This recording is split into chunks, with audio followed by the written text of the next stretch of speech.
Coey, you tapped in with PPhilms. What's the word? What's up? I'm finally up here. Listen, that's not to my fault. I think that's to yours. Yeah, you like to catch people in a mixy time. I had to let shit die down a little bit. I wanted to do some more work. Nah, that's what's up. But you've done a lot though, without a doubt. You've done a lot. I do want to say, for the people that don't know, which I'm pretty sure they do know, but for the ones that don't, Coey from Talk of the Town, business mogul. I feel like, you know, I've seen you doing interviews, working with artists, working with record labels. Every time I see you, you moving around. You know what I'm saying? Yeah. But I know that's kind of where you at now, but I want to take it from the beginning and start off, you know, early childhood and see how Coey came to be the person she is right now. You heard? Okay, so I was born in Brooklyn, but I left Brooklyn at like 3. I was upstate in Syracuse. Okay. I came back to New York when I was like 13. Gotcha. What was Syracuse like? Huh? What was Syracuse like? Syracuse is regular. Syracuse is where I like got into music for real though. Yeah. I was listening to CDs and albums and shit like that. Yeah. Who were some of the people you was listening to at that? Oh, Lil Wayne, Nicki Minaj, regular shit. Gotcha. And I was OD when 1 and 6 in Park. Was it Wildin'? Nah, Wildin' was later when I got back here. But yeah, I was always into media though. Okay. Sorry for cutting you off. Now, was there any like, were you listening to people like Pac and Big and all of that? No. All right. So here brings me. We're gonna get to more of your early childhood, but I think it was Lauren. Lauren, right? She works for Talk of the Town. She does interviews. She was recently, I forgot who she was interviewing. Come for my girl. She was interviewing Corey St. Rose. Yes. And she recently said she's sick and tired of people putting people like Pac and Biggie. For 1 and 2. For 1 and 2. Oh, so you could put them for 3. Yeah. Okay. But she's sick and tired. She feels like someone else should be at 1 and 2. Yeah, I would ask your opinion on that. I'll jack it. Why? I just feel like people saying, oh, Biggie is like, people say like Biggie is like, you know, his lyrics is untouched and you know what I'm saying? Yeah. But I feel like growing up, you know, some songs lived with you through your growth. You know what I'm saying? Yeah. Some people, those songs might have lived with them. Some people probably didn't have, you know what I'm trying to say? That type of thing. And it's kind of like if your family isn't like playing music around you or shit like that, you're looking up what you want to look up. You know what I'm saying? So my family wasn't always playing music. I had to find music that I liked it. Yeah. Yeah. So yeah. But damn though, that's kind of intense. It's kind of like bro. Tyler the Creator also said this on Rap Radar. So what he said? He said that he said I want to find the exact clip. Not gonna front, but I don't know verbatim what he said. But he was like how like you just say your favorite artist. You know what I'm saying? Like you don't have to try to meet the. You know what I'm saying? I agree. You could say your favorite artist, but when we talking about the top 3s, top 5s, that's factual. That's not your favorite no more. Name your top 5 artists. You said what? It was like name your top 5 artists. And then you got some people naming Billy from down the block. That ain't real. That ain't real. You feel me? That's not real, but name your favorite artist. I feel like whoever's your favorite. Well, did she ask him, was it a conversation of favorite or top?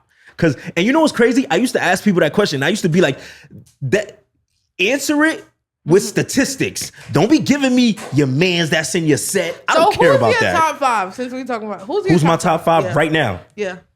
Right now in New York, right? That's what we're doing. No, just top 5. Nah, I gotta do New York. No, just do your top 5. This is how this whole conversation started. All right. Your top 5? Because if it's top 5, it's gonna be unfair because I gotta throw Drake in there. Okay. You feel me? You talking that? Yeah. All right, right now, Drake, Dirk, we doing rappers, right? Strictly. Drake, Dirk, Jay-Z's my favorite rapper, but he not top 5 right now. Drake. You don't have to be right now. Who's your favorite? But that's a different question. Who's your favorite? My favorite and top 5 So your favorite changes. No, my favorite is Jay-Z. But who is top 5? That's not like Like, so you feel like top 5 is overall and favorite is whoever you personally like? Yeah, that's exactly. Top 5 is more so what's going on right now. Who's the top 5 right now? I love Jay-Z, but I can't throw him in there right now. But if we're gonna say, yeah, if we saying right now, we going Drake, Dirt, damn, I gotta say Lil Baby right now. I have to right now. Yeah. Drake, Dirt, Baby. Damn, man. It's cool. I'm slipping on 2, but those are the top 3 right now for me. I was just gonna see if you was gonna say Pac and Biggie. No, right now, no. Right now? Right now, no. But if we doing of all time, okay. Oh, Pac up there for sure. I mean, he probably holds. You know what I'm saying? Those songs probably did something to you growing up. Yeah, cause people. My thing is, Pac could do what these other rappers did. Could they do what Pac did? You see how, well, in the Wayno shit, you see how we talked about how Youngboy is sort of like Pac in the sense? Yeah. So I feel like it's just history repeating itself in some sense. NBA I don't know who's going to be the like Biggie of, you know what I'm saying? But like, you know. I love NBA Youngboy, but I also hate that comparison. Why? Because it's... So you don't like the way he explained it, or you didn't like just the comparison? Oh, I don't even like the comparison at all. What?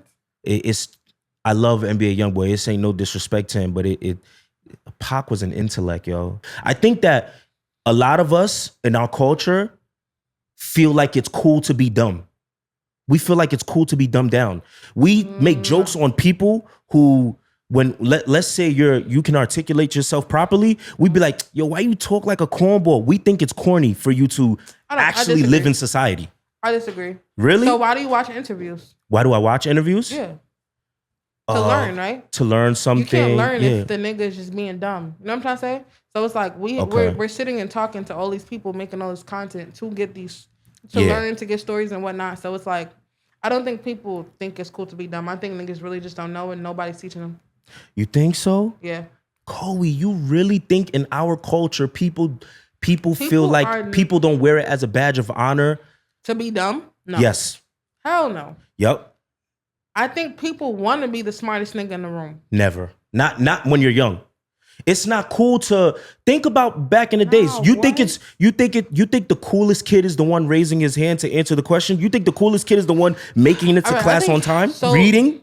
The problem is everybody think they know it all right now. Okay. So being that you think you know it all, you think you're smart. Gotcha. So that's what I mean. Like everybody thinks they know it all, so everyone thinks that they're smart.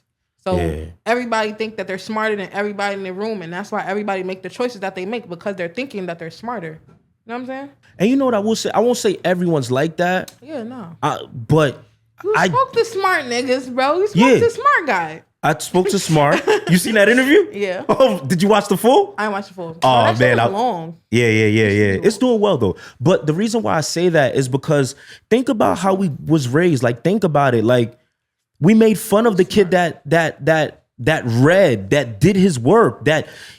We made fun of that. We literally did.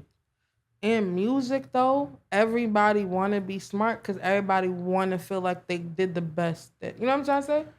I don't think that's the case. I don't think that's where we're at right now. Everybody thinks that they're better than the next nigga without doing any type of research. Do you feel like they think that, or do you feel like they feel like that's how they're supposed to portray themselves? No, I think they think that. I don't believe that. Probably not all of them, but I think for the most part, the ones that think that act on it. And if you don't think that, you're not acting on it. Maybe. I don't know.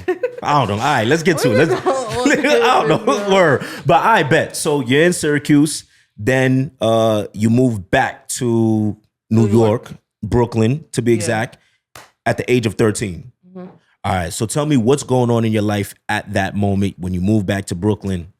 Bro, so like in Syracuse, I was full of OD sheltered. Yeah. Because you know what I'm saying? Take the bus to school, whatever. Out here, I had to readjust. Like, I had to see, we had to take the train. I had to, like, certain lingo I didn't know shit about. So I'm literally learning. But I'm seeing, one thing I always watched content. You know what I'm saying? So I'm seeing potential in mad people, and they just not doing nothing with it. Yeah. So like, at that time, it was Facebook famous people, shit like that. So I'm just seeing all this potential, all these likes, all this shit. I'm like, yo, y'all could be doing stuff. Yeah. So I was always trying to figure out a way to make money. That was one. I was doing all types of shit, bro. I was selling like little beads and stuff in school. You said little beads? Remember, I don't know if you remember the jean jacket phase. Oh, how yeah, they used hell to yeah. decorate their jean jackets. Hell yeah. You know, all the shit that they used to have on. I used to sell those. Fire. I was selling that in school. I was selling drinks. Like, I learned how to drive young. I learned how to drive like 15. Okay. So I used to go around the city selling drinks. Like selling liquor and shit. In New York? Yeah. Different time. Imagine a 15-year-old just driving around. I mean, I couldn't go dolly till I was like 16. But like, I was definitely going with a friend or two.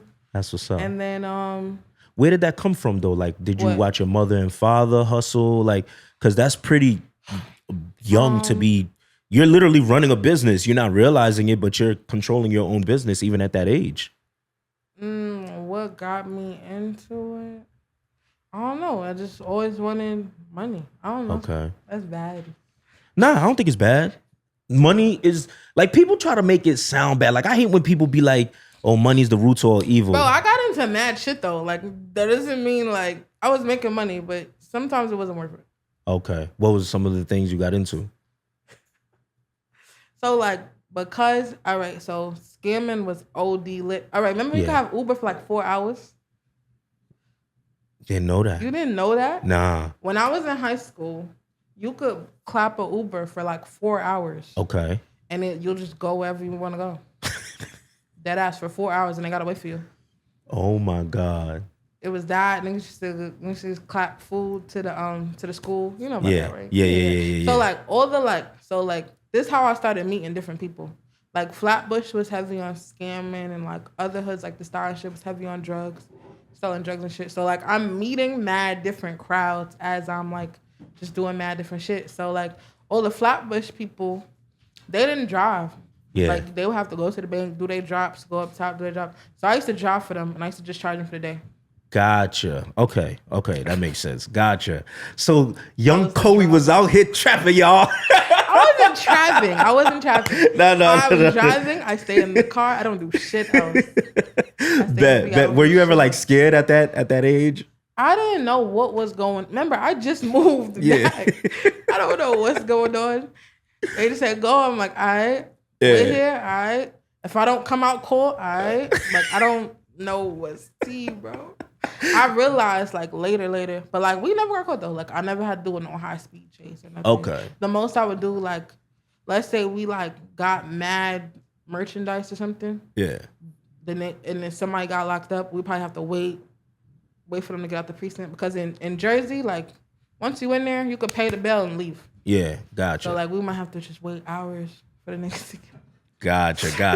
Because we gotta go back to the towns and really, but bet. I bet. Yeah, are you now? Let's. I like to talk about family dynamic too. What's your relationship like with your mother, father? If you have any siblings, what's the relationship like there? So my father is not around.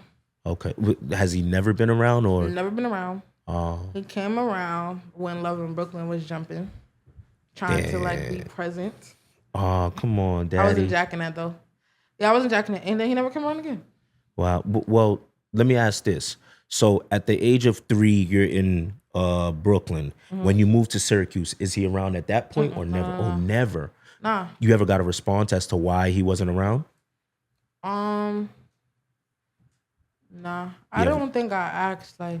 You ever wanted one? No.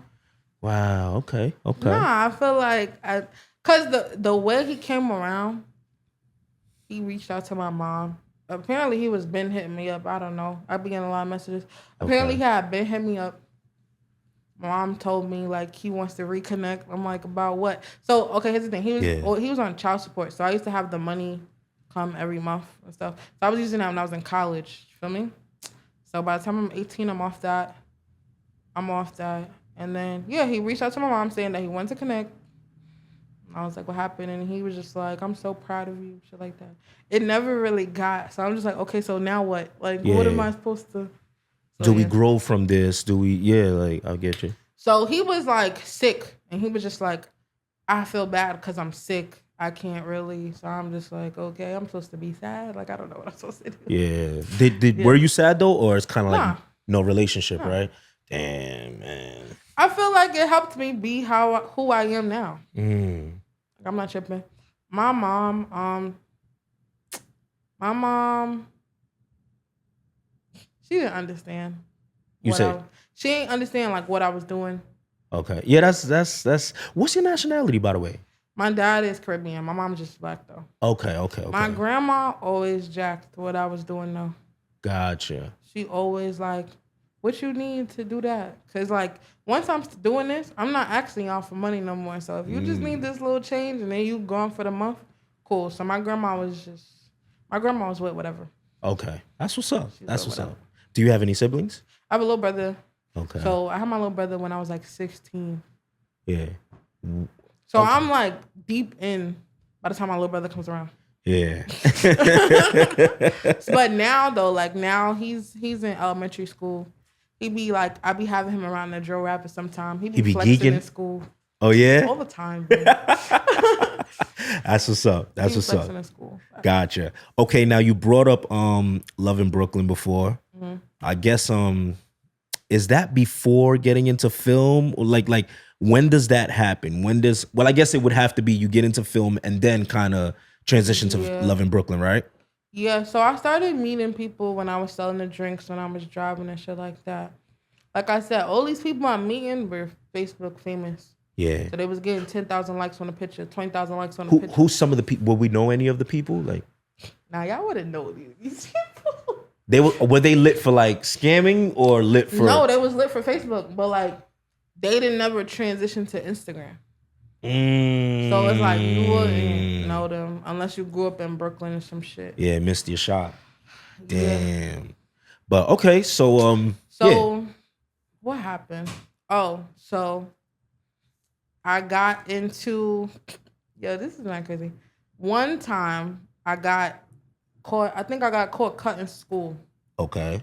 Boom. I had to do a program.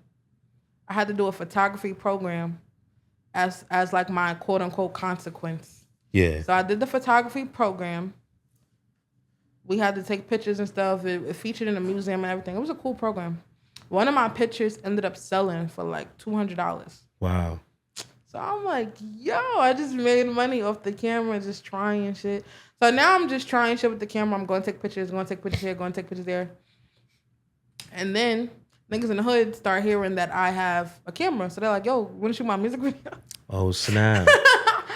So I'm like, bro, I don't know how to shoot a music video. They're like, come on, figure it out. I'll pay you.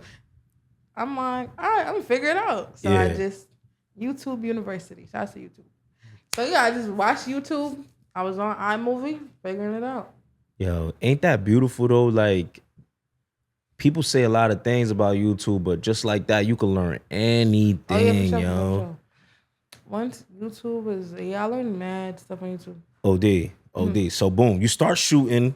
Now I probably only did like 2. Nah, I did a couple music videos. I ain't gonna lie. Is anybody that you did, are they popping right now or no? Anybody I did popping right now? No.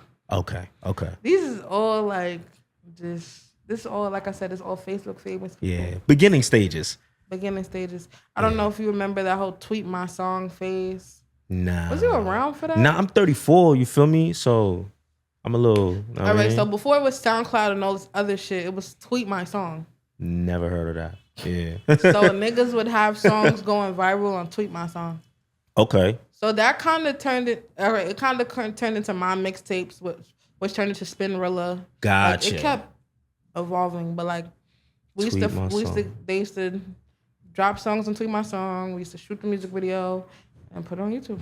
I bet. So you go from there, and what starts Love in Brooklyn now? Like, because first of all, I remember when I first seen you. I think the first interview I seen of yours was in Kane, but then I was looking. I love looking at the oldest thing because it kind of shows you how far the person's can't come. And then I seen, whoa, there's a whole show.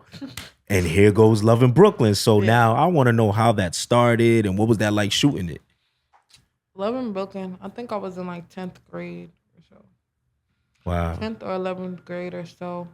Like I said, it was, I already knew all these people from Facebook and shit like that. I really wanted to do something spin-off of Love and Hip Hop. Love and Hip Hop was my favorite show at this time. Yeah. So I wanted to do a spin-off of Love and Hip Hop, but I had never wrote a script. I wanted it to be mad New York. Okay. You know what I'm saying? Like, I wanted to be like shit that we go through on a day-to-day. I was asking people for like 6 months, bro. Wow. For like 6 months. You know what I'm saying? Like, would you do it? Would you do it? Would you do it?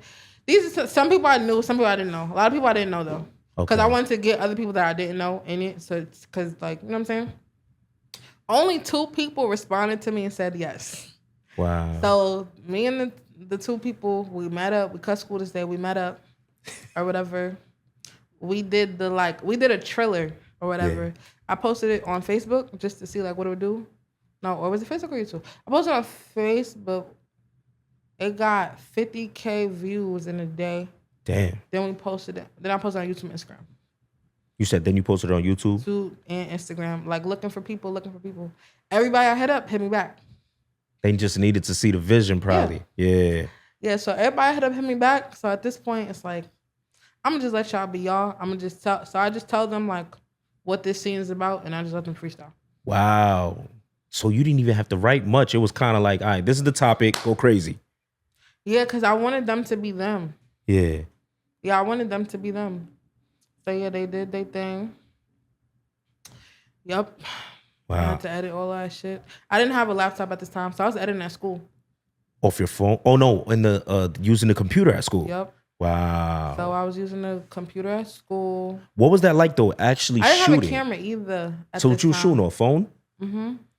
That was pretty good quality for a phone. I got a couple scenes on the phone. My school also had cameras. I had a couple scenes on the school camera, and then like I just tried to use the camera that I was using to take pictures.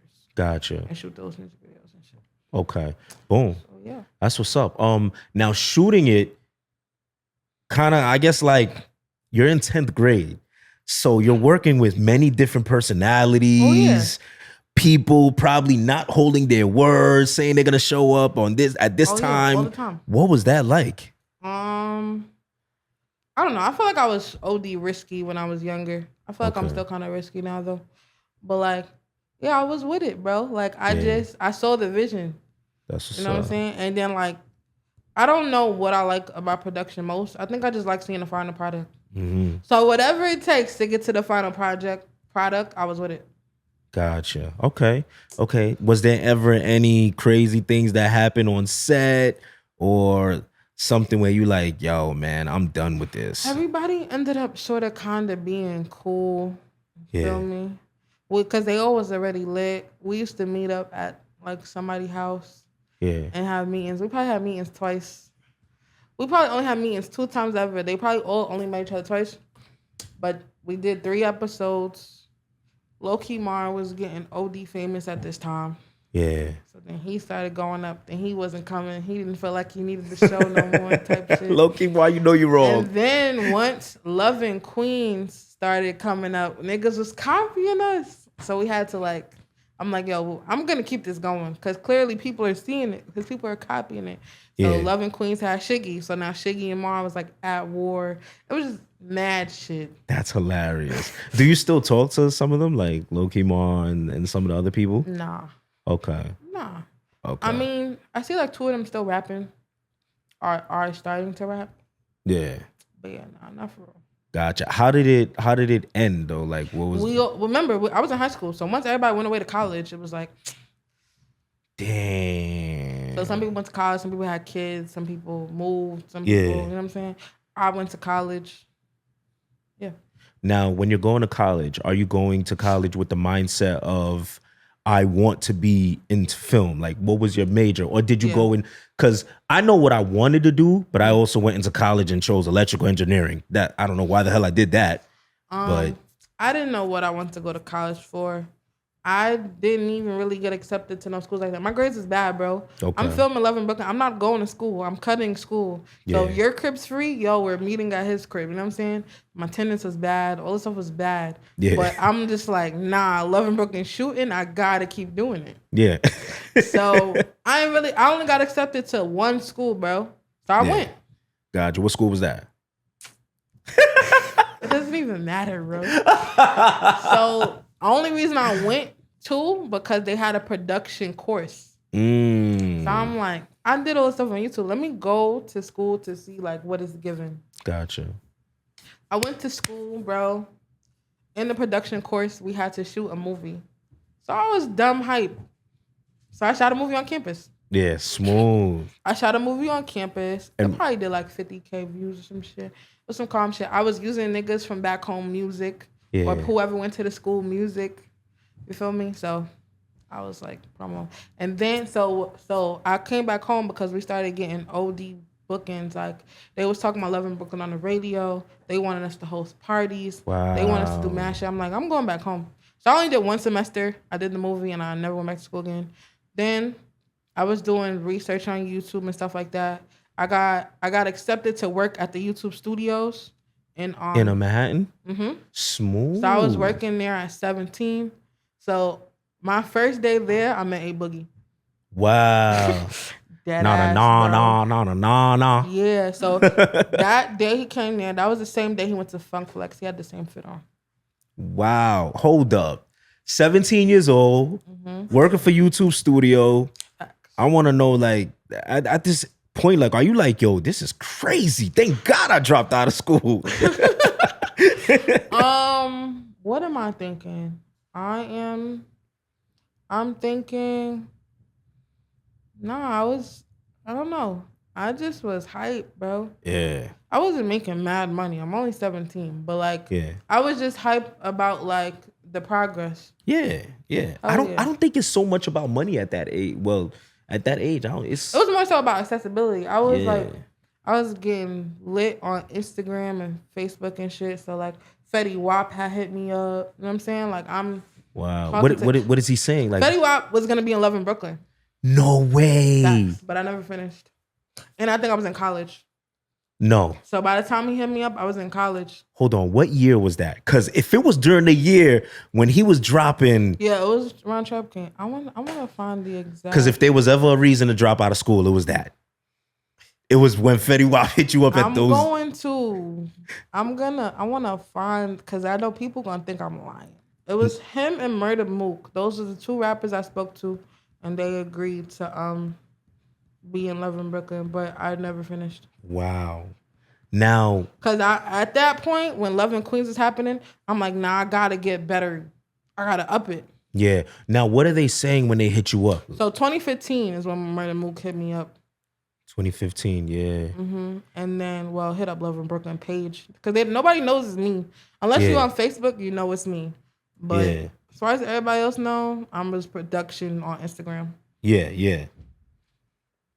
Facts. But also around this time, I'm getting mad music submissions because people want their music in the show. Of course. So now I'm listening through mad songs, trying to see what songs fit this scene and this transition. Question. Like that. Did Fetty Wap hit you around that same 2015? Had to be, yeah. Do you know that's when Fetty Wap dropped My Way with Drake? Yo. It had to be before that though. Cause Trap Queen wasn't going too crazy yet. It was only on the radio. Okay. It's only on the radio. It was only on the radio at this time. That's crazy. Trap Queen was on the radio. And all right. No, it was 2014. 2014. Huh? Yeah. Nah, not on that Instagram.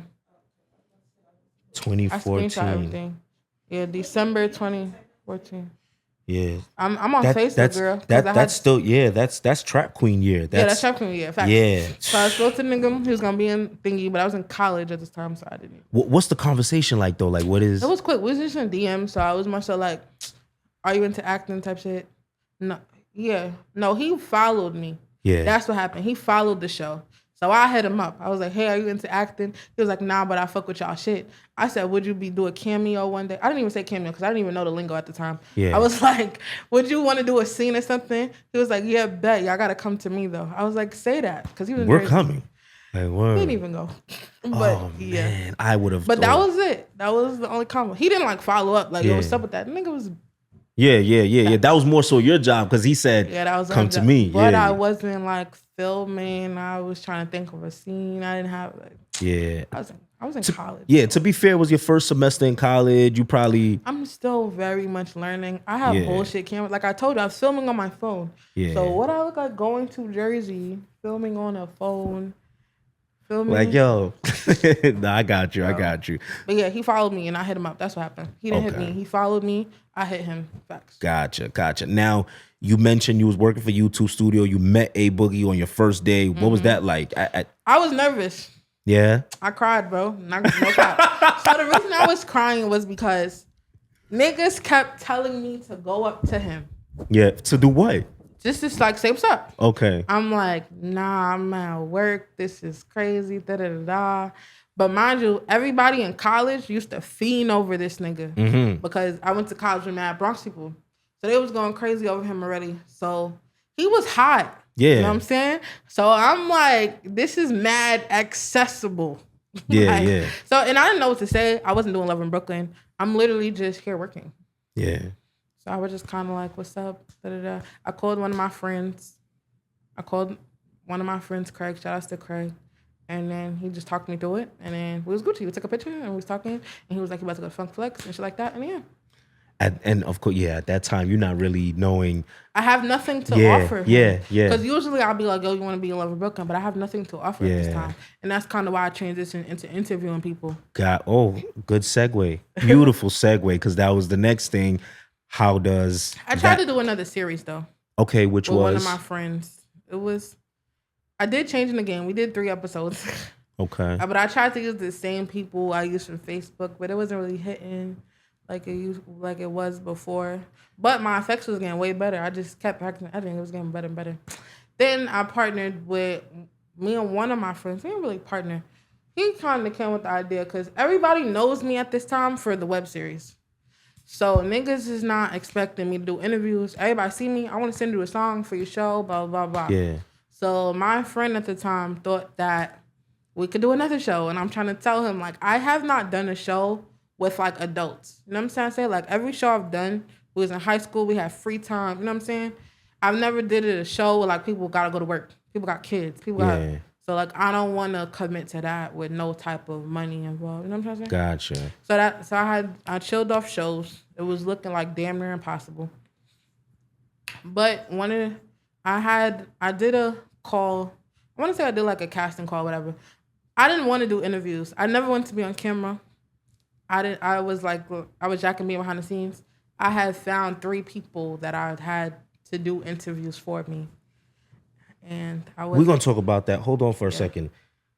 For the show, I remember at that time, there were a couple of web series, some like Money and Violence, Respect Life. That was all later. Oh, you came first? Yeah. Coey! That was all later. No, you have no idea what I'm about to say right now. Like, whenever I think web series, I think Money and Violence. I think Respect Life. Look at the years, because I told you I spoke to Fetty Wap in 2014. So my show came out 2013, I think was the first level. Yeah, they was more lit 2016, I think. 15, 16. Later. But remember, they also have budget. They're grown. No. What I'm saying is you're literally one of the pioneers. You feel me? Think about it, because when we think web series, we think Money and Violence, but I for sure thought you came after them. Like, I wasn't even putting the numbers together. I'd be asking people sometimes. Sometimes they'd be like, they hear about it. Sometimes they'd be like, nah, Money and Violence. I'd be like, no. Yeah, I mean, cool. Whatever they had, their situation. But I'm filming, like, I also, my production was ass. Yeah. So if you wasn't a fan of those people, I doubt you would sit through it. You know what I'm trying to say? Gotcha. So, like, the production was really, really bad. At least for the first 2 episodes. Gotcha. Okay. So, like, it was more of a Facebook thing. Yeah. Like I said, all of us didn't transition into Instagram. So, like, if you wasn't on Facebook, you wasn't going to see what's going on. Yeah. Okay. Boom. Now you say you now we transition into Talk of the Town. Not yet. Not yet. No. Okay. You said 3 people was working for you. Yeah, but it wasn't Talk of the Town. Oh, see, I'm thinking Dre. All right, so yeah, let's get to that then. Who were? No, it was I had one of my friends, Sunny, Denasia, and Telly. Okay, and what was it called at that point? It was called Different Views. Okay. At this time, because at this point I'm working at YouTube. I got mad access to cameras, equipment, and stuff like that. So I'm like, nah, I want to do something. Yeah. I have access to mad rappers now because they keep emailing me music. So I just was like, I should do interviews. So what happened was, who did I meet? Did I meet Tennessee? I don't remember. So I met this PR or whatever at the YouTube space. I met this PR and she was telling me that I should do interviews because she could like work out budgets and shit for me and stuff to get paid, and she could bring me a lot of big people. So I'm like, hell yeah. Feel me? And my friend was also with it too. So me and this friend that I had at the time, yeah, this is crazy. Me and this friend that I had at the time, he had ideas for me, and I had ideas for him. All right. What happened? He wanted to be in Love in Brooklyn. Was it Love in Brooklyn? I did a casting call when I was working at school. He pulled up to the casting call, and he kept telling me, like, oh, I'm a big-time rapper, da-da-da. Never heard of him, right? So I never heard of him, so I'm like, yeah, whatever. One day, I'm just on BET Jams, chilling. The nigga song plays on BET Jams. Wow. So I hit him up. I'm like, yo, what's up? So now you jacking it. Right. So now he has this, like, whole itinerary of ideas for me. It was more so like the show that I was telling you about that I tried to do. So after changing the game, I did 3 episodes. Yeah. Or whatever. He wanted me to do another show. I'm like, I'm not really doing another show. I told him I'm about to start doing interviews. I meant this PR. I'm about to start doing interviews. He was like, she can't get you nobody. I'm going to get you somebody. So I'm like, all right, pull your muscle. You feel me? I'm at the YouTube space. I got all these cameras. See what you can do. He pulled Dreamed off of me. First interview? Mm-hmm. Wow. He pulled Dreamed off of me, right? This was before she was on Love and Hip Hop, though. Gotcha. So this is like, was this Talk to Me Nice Time? Yeah, I think this was Talk to Me Nice Time. Wow. And she had that song. She was lit at that time. She was still lit. She had mad followers and stuff. So he kept saying, like, make it a big thing. So when you work at the YouTube space, you're supposed to be discreet. Yeah. You're not supposed to promote anything with the YouTube logo on it. So he's like, in order for her to come, you have to put it on there. So I don't know what he told her to make her come, but I had to put it on there. So at this point, I'm like, sacrificing your job? Damn near, yeah. Yeah. So when she pulled up, I'm like, You feel me? Like, do I keep doing that? Now she pulled up to the YouTube studio? Mm-hmm. Wow. And we interviewed her there. Yep. Did you ever get reprimanded for that? Was there any I'm telling you. So like the PR, I didn't have to do that. Like she wasn't tripping over the YouTube logo and stuff. She just like give us the flyers so they could post it in bed. So I'm like, all right, cool. I was giving them flyers and stuff like that. And it was bad. So at this time I had did Dream Doll. We did Nia Lee, we did Ra Ali, we did PR brought me mad people. Yeah. But again, this is my 3 hosts, right? So now they got jobs now. Some can't come, it's this, it's that. So now I'm just calling whoever at this point because I have this person coming and I can't be on camera because I'm production. Yeah. So I just need niggas to do it at this point, bro. I need niggas to do it. So I'm calling anybody. I'm calling my hood friends. I know that's well spoken. I'm calling anybody, bro. Anybody. So then I was like, yeah, I'm wilding. Yeah, so YouTube was complaining about people being loud, people coming mad deep, people smelling like weed. You know how rappers come. Yeah. So now all this stuff adds up to they find the logo shit months later. Okay. So it was more so the artist entourage and shit that what got me out of there. Then they find the logo months later. It's like, oh, you're in strike 3, bitch. You're out of here. So. Oh man. Yep. Now, at that point, when they fire you, are you feeling down, or do you feel like I was OD down, bro? Yeah, I was OD down because I'm like, yo, me and Riley had a talk. This was before Riley made It's On Site. Yeah. So she wanted to film her interviews there. And she was like, oh, I could possibly bring Nicki Minaj. I was like, oh my God. Wow. Facts. I was OD devastated. But you know what? I was OD devastated. If you could change the past, would you do it the same or change some things with that scenario? I don't know. Yeah. So here's the thing, like I didn't have no muscle at this time. Mm-hmm. So for me to tell like a Boogie or somebody to only come with 3 people, please don't smell like weed. Yeah. I was scared. Yeah. Because I feel like they're not gonna come at this point. Facts. And I'm like, yeah, I'm in a YouTube building, but it's like these niggas are smoking anywhere that they go. Yeah. You know? I'm not gonna lie to you. To anybody watching this right now, take risk. Take risks. Success favors the bold, yo. Yeah. I took it. I took all Yeah, that's why I'm like, yo, like, it is a little firing, to get your name up there. Hey, I'm good. Oh, yeah. Fire me. I got fired a month after my son was born. Because I was taking risks. So now, I did everything I could. I was emailing. I was doing whatever. I got a chance to come back. Yeah. But now, like, I'm not working there. I could use the space, but I have a limited time now. So I'm like, all right, so I'm going to tone it down. I'm just going to do the interviews at this point. Yeah. You know what I'm saying?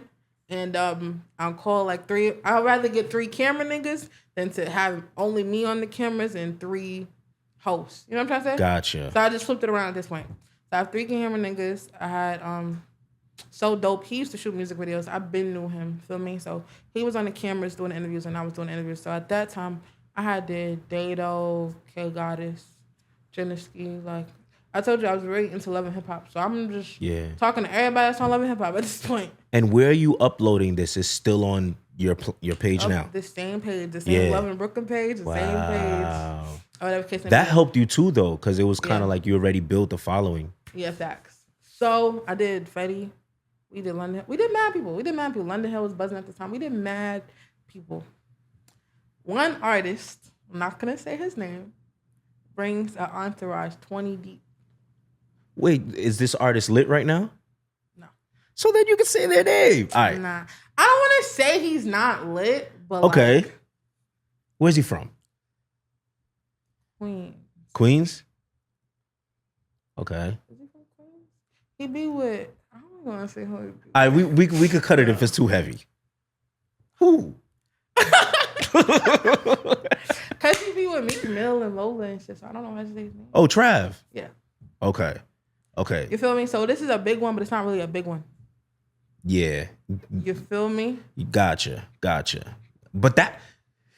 All right. So this around the time he was beefing with Son. 50. Yes. That's a big interview. I know. Did you ask him about that? Coey, you had to. I did to some extent. Okay. I didn't want to go crazy at this time. And it was kind of the beginning stages, right? It was OD the beginning stages. Yeah. So he's moving around deep because of that situation. Yeah. So now I can't tell a nigga not to come deep. But I didn't know he was going to come with 20 plus niggas. Yeah. So at this point, I already did mad the most to get in here.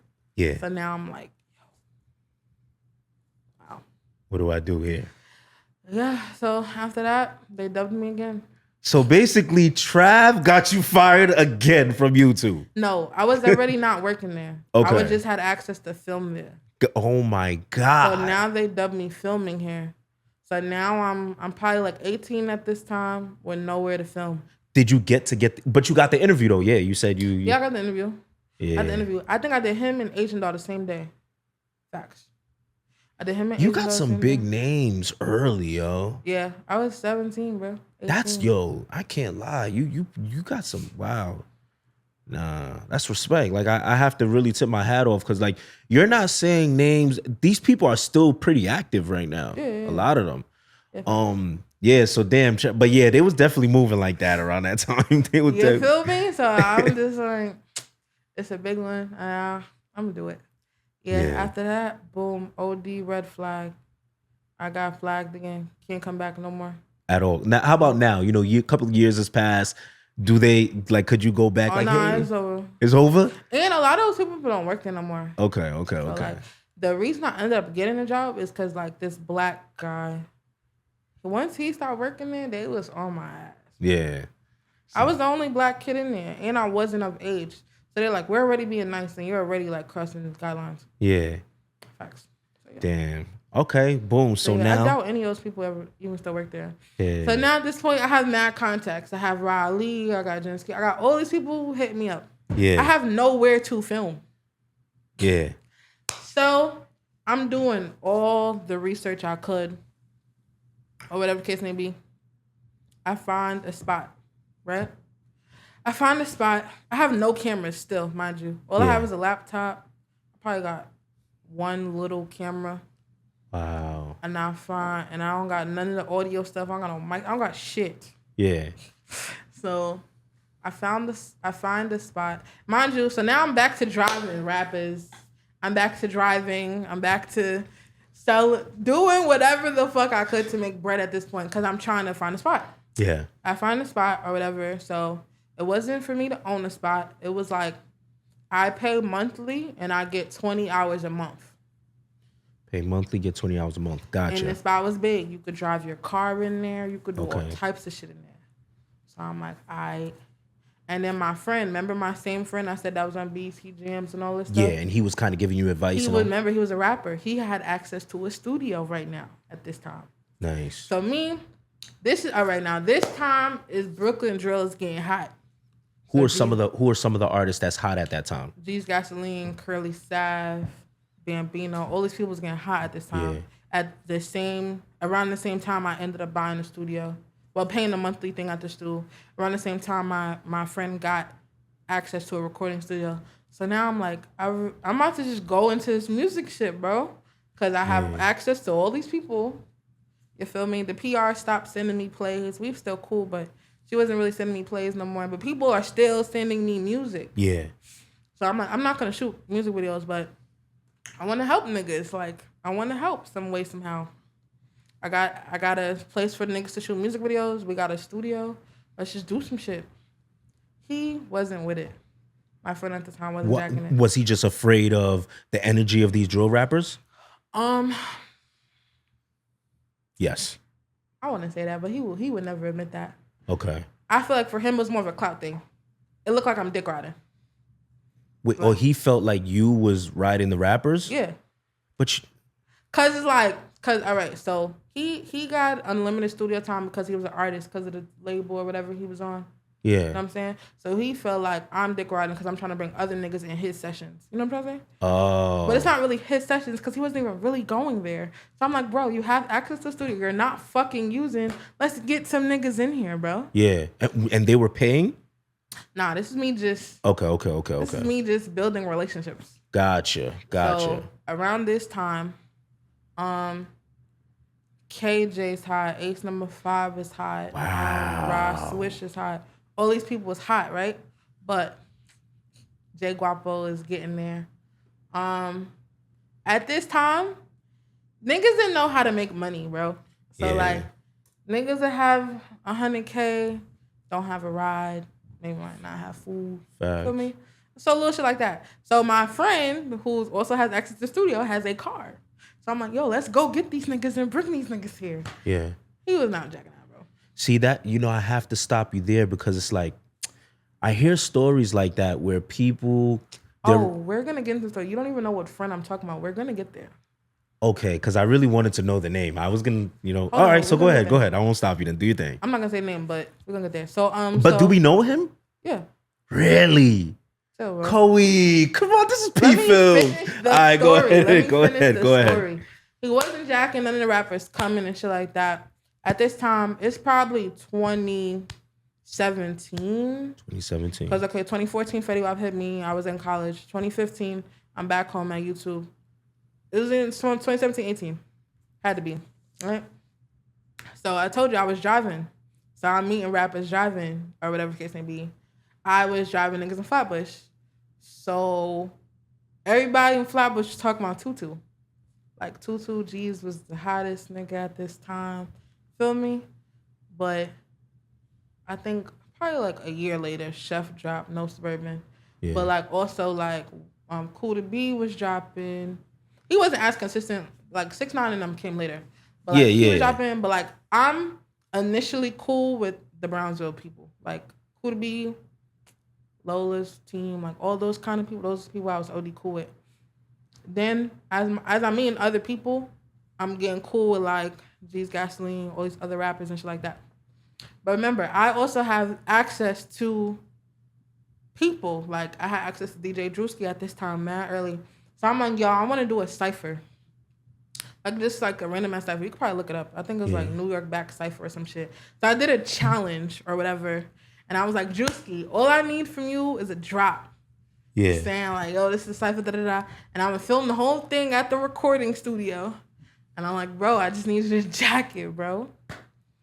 So Drewski jacks it, but the friend of yours who raps doesn't jack it. Doesn't jack it, bro. So now you have to say this guy's name. We're gonna do it. So now, okay. So he not jacking it. So it took so long for him to jack it. Everybody's buzzing at this time. Damn. So he ends up jacking it. But like the only people we got to get super close. Well, Papa the Don was hot at this time. Him and Papa was already locked in. So Papa was already pulling up. He was jacking it. Who we got? We was fucking with Ace number 5. He was jacking it. I think KJ was in it. Pull it up. I don't remember who was in it, bro. I know G's Gasoline was in it. I know Ross Switch. It's probably just on my YouTube channel. Got it. Yeah. Okay. So just skim through this shit, bro. First of all, it's funny because these names was hot at this time. This is 5 fucking years ago. Yeah, these names were hot at the time. Also, these names, they all couldn't even be together now. You gotta look, skim through it. You're gonna see how I did it. I had to invite people to the studio at different times and just film their part. Yeah, were they cool with it? Were they okay? They know. No, I'm saying like after when it came out, were they okay with it? Or yeah. So the way I did it was a challenge, right? So the best freestyle got a radio spin. So this was just me giving opportunities at this time. You feel me? So. Oh wow, that's Ty Trilly. It's 9 people in there. So this is yeah. Oh, you just did Ty Trilly, facts. Yeah. So of course, my friend jacks it. Feel me? He of course wants to be in it. I don't care. He could be in it. But now I'm trying to set up all these people to come and do it. Niggas is probably dubbing us, you know? Niggas is probably like, I don't want to do that shit. Whatever case may be. Or niggas is already on the radio and just don't give a fuck. Yeah. You feel me? Because I think Kush and no, not Kush. Curly and was already on the radio at this time. I think Bambino was already on the radio at this time. He had signed his deal by this point. So this is me just collecting up everybody I could to get. Can I stop you real quick? Why is FR on this? That's the friend. Wow. That's the friend. Wow. Okay. That's a crazy segue. Wow. Okay. All right. You could go ahead. That's the friend. Oh my God. That is crazy. Okay. So okay. He wants to be in it. He in it. You feel me? I don't care. Yeah. But now everybody that I hit up is just like, yo, you have a studio. These are niggas that never really been to a studio. You know what I'm saying? So at this time, we was talking. Jay Guapo was still getting into his shit.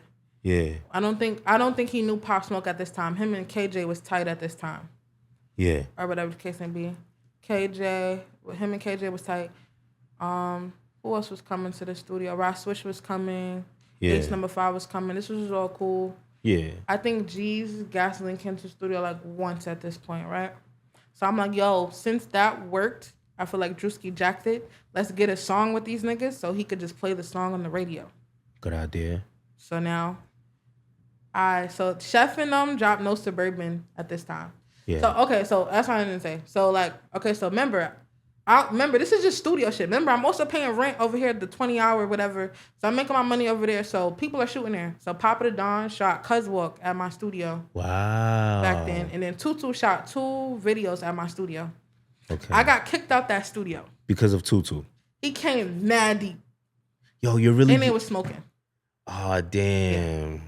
So I'm just risking it all. Yeah. So at that point, when I get to the whole song thing, it's like I don't have the studio no more. I'm over it now. I'm studio-less. The access he has to this recording studio is like the last thing I have to like capitalize on some shit. Gotcha. So yeah. So anything I do, he wants to be a part of because it's his access. Yeah, FR. Yeah. Gotcha. Okay. Gotcha. Nothing I'm doing is like you can't do it. Feel me? If you're still artist, my beef with him was just like, you want to do all these plays, but you're not dropping no music. Gotcha. So it was more so like, I'm just more so like, do you want to be an artist or do you just want to be around?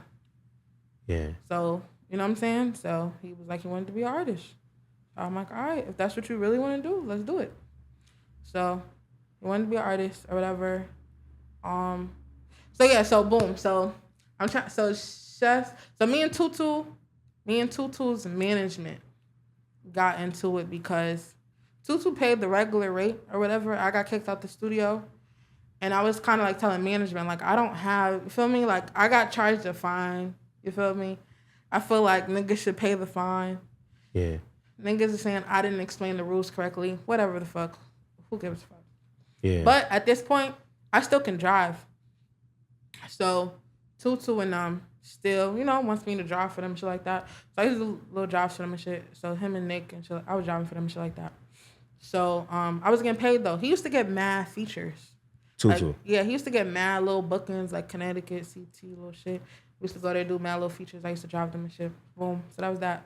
So now I don't have a car. Like I'm using my family's car to do all this stuff. I don't have no V. And they smoking all up in the car, smelling like weed. I'm chilling because we're going 3 hours away. So it's like whatever. Yeah. Fuck. So boom. So he's lit now. Tutu's out of here now. Yeah. You feel me? So now I just have access to like Chef and feel me? And I'm switching all these people. So Chef wasn't signed at this time or whatever case may be. But when I was running around with Tutu, I'm meeting label people. So I'm meeting people from Atlantic because he had signed to Atlantic. So I'm meeting people from Atlantic. I'm meeting people from shit like that. So people from Atlantic start asking me about Chef. So I'm like, I've been talking to Chef, but I had never met Chef at this time. I feel you. I'd say the same. What? I've been talking to him. I'd say I had dinner with him last night. We're best of friends. I'd say it all. So I was always talking to Chef. Me and Sleepy was never got close, but I was always talking to Chef, right? Okay. No Suburban's probably only at $500,000 at this time. Yeah. G's Gasoline, Big Ops is probably like $500,000 too. Everybody getting their numbers up right now. Ace is probably up.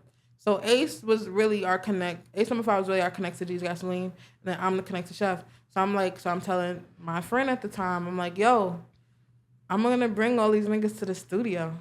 They all cool. They all jacking it. They're like, I bet. At this time, remember, this is like 2017, so niggas don't have wheels. So Chef numbers coming from Flatbush. G's numbers coming from the east, so that's not far. Yeah. But these niggas come from Flatbush. They trying to figure out how they gonna get here. I'm like, nah, come. They like, nah, I'm gonna come. I'm like, nah, we gonna come get you. They're like, nah, we good. Actually, you could come. Actually, nah, we got it. So I'm like, bro, what the fuck, bro? Yeah. Like, are y'all coming or are y'all not coming? He ends up coming with Sleepy. So now it's G's, Ace, Ross, Swish, Sleepy. We all in the studio. They all probably lay down like a 8, nothing long. Cause it's mad niggas. Wasn't really not that it was bad energy, but like they just ain't know each other. Yeah. So boom. So we doing this shit, bro. We doing this shit. We get this song done. But my friend at the time has a job. He has to go to work. It is probably 5 a.m. at this time. He got to leave at 7. Oh, shit. So I'm like, bro, just let me stay here. Let them finish this record, bro. Let me stay here and let them finish the record. Nah, they got to leave. They got to leave. They got to leave. I'm like, bro, niggas just came from Flatbush and no, they got to leave. They got to leave. Bro. So you had to... I had to have all of them leave. And they didn't come back, right? They never came back. Of course not. So I'm lost all my connects. A year later, Chef blows up. Out of here. The nigga like, damn, my dad violated. Yeah, nigga, you violated, bro. The fuck? Shit got me tight. Anyways, reconnected with Chef years later. He was grateful, regardless. So what happened was, I hit him up about Atlantic because Atlantic started asking me about him and he was buzzing. So I connected him to Atlantic. He had a little meeting with them. So after that, we was like cool again. But like, yeah, bro. It was wow. Oh my God! But he didn't end. He ended up signing with Empire, right? Yeah. He was taking meetings with everybody though. Yeah. But nah, that of course you're gonna get cool with somebody. They connect you to a record label meeting. You know what I'm saying? Wow. Thankfully, I had other connects. I lost my old studio. Yeah. He don't want me doing shit like that there no more. Feel me? Yeah. But now I'm gotta find my own motion, bro. Yeah. Start from scratch again. So as I'm doing all this stuff, somebody reached out to me. His name's Sherwin. Shout out to Sherwin. He was working at like not DTF Radio, but a station similar to DTF Radio. Whatever. Okay. And I was looking for. I'm like, music clearly is a thing. You feel me? I clearly know who's hot, who about to be hot. I have access to these niggas. I need to do something in music. Yeah, you found your niche. Word. Found my niche. Yeah. So I reached out to L. I found L on social media, and then we auditioned for host. That's how I ended up meeting Dre and Chris. Yeah. We was filming this at the place. And I found Sherwin just in my DMs. He just hit me up. Was like, yo, I love what you're doing. I got access here. I came to see it. The shit was hard. And that's kind of how Talk of the Town arose. Got you. It was you, L. Is her name L or Ella? No, her name's L. L, Dre Stacks. Who else? Chris. His name was Chris. Chris was in college. Chris was younger than us. Chris was in college. Okay. But we just liked how, like, different he was. Gotcha. Stacks. And he was mad outspoken. Gotcha. Okay. So we jacking it. I always wondered that with your platform. Like, did you want people who was outspoken and kind of like, push the envelope a little bit, say extreme things, or did you want to be a little bit more? You wanted people who were more reserved. So at this point, when I'm looking for people, I'm not thinking I'm gonna be on it. Gotcha. I'm just looking for people that vibe with L that's gonna look good on camera. Okay. She was more so the one who was like, nah, you got to do this with me. Like, I'm not about to, you feel me? Because our connection was cool. So she was like, yeah, we just going to have to find somebody that's going to fit with us. Okay. So this is my first time that, like, she asked me to be on camera and shit. I'm feel me? I'm just like, fuck it at this point. Like, feel me? I done did it all. Might as well. You feel me? So, yeah. A question. Like, it didn't take a lot of convincing. Okay. Just to rewind a little bit. Back when everybody was kind of coming up, was it as intense? Was the conflicts, was the beef as thick as it is now? Yes. Yeah. I feel like in Brooklyn it was way deeper because they was spinning on each other. Yeah. Like, you could be with these niggas and get shot at, and if niggas see you there, they know to come. You feel me? Yeah. I feel like right now, I don't know. I'm just gonna keep that to myself. But Brooklyn was way on that. Way on that. Way more discreet. Way more attack. Way more. Yeah. I feel like everybody right now is so loud. It's like you could do but so much before you're gonna get caught. Gotcha. Did you ever find yourself in the middle of like issues like, yo, Coey, why you hanging out over there? Like, did you ever find yourself in that? No. So I always made sure I added value to anybody. You know what I'm saying? So if you cut me off, you're cutting off a resource. Gotcha. So why would you do that? Yeah, people didn't like me running around with Tutu for a little bit. Yeah. But like, I don't care. Yeah, that's how I got connected to Atlantic. There you go. You feel me? So there you go. I don't give a fuck. Gotcha. And then Chef was OD and street shit. I wasn't really running around with him. And then like Jay Guapo, everybody was kind of finding their source. Gotcha. So at this point, I didn't really have nothing to offer. And once the studio was gone and the music video space was gone, I didn't have shit to. I just had all these connections. Okay.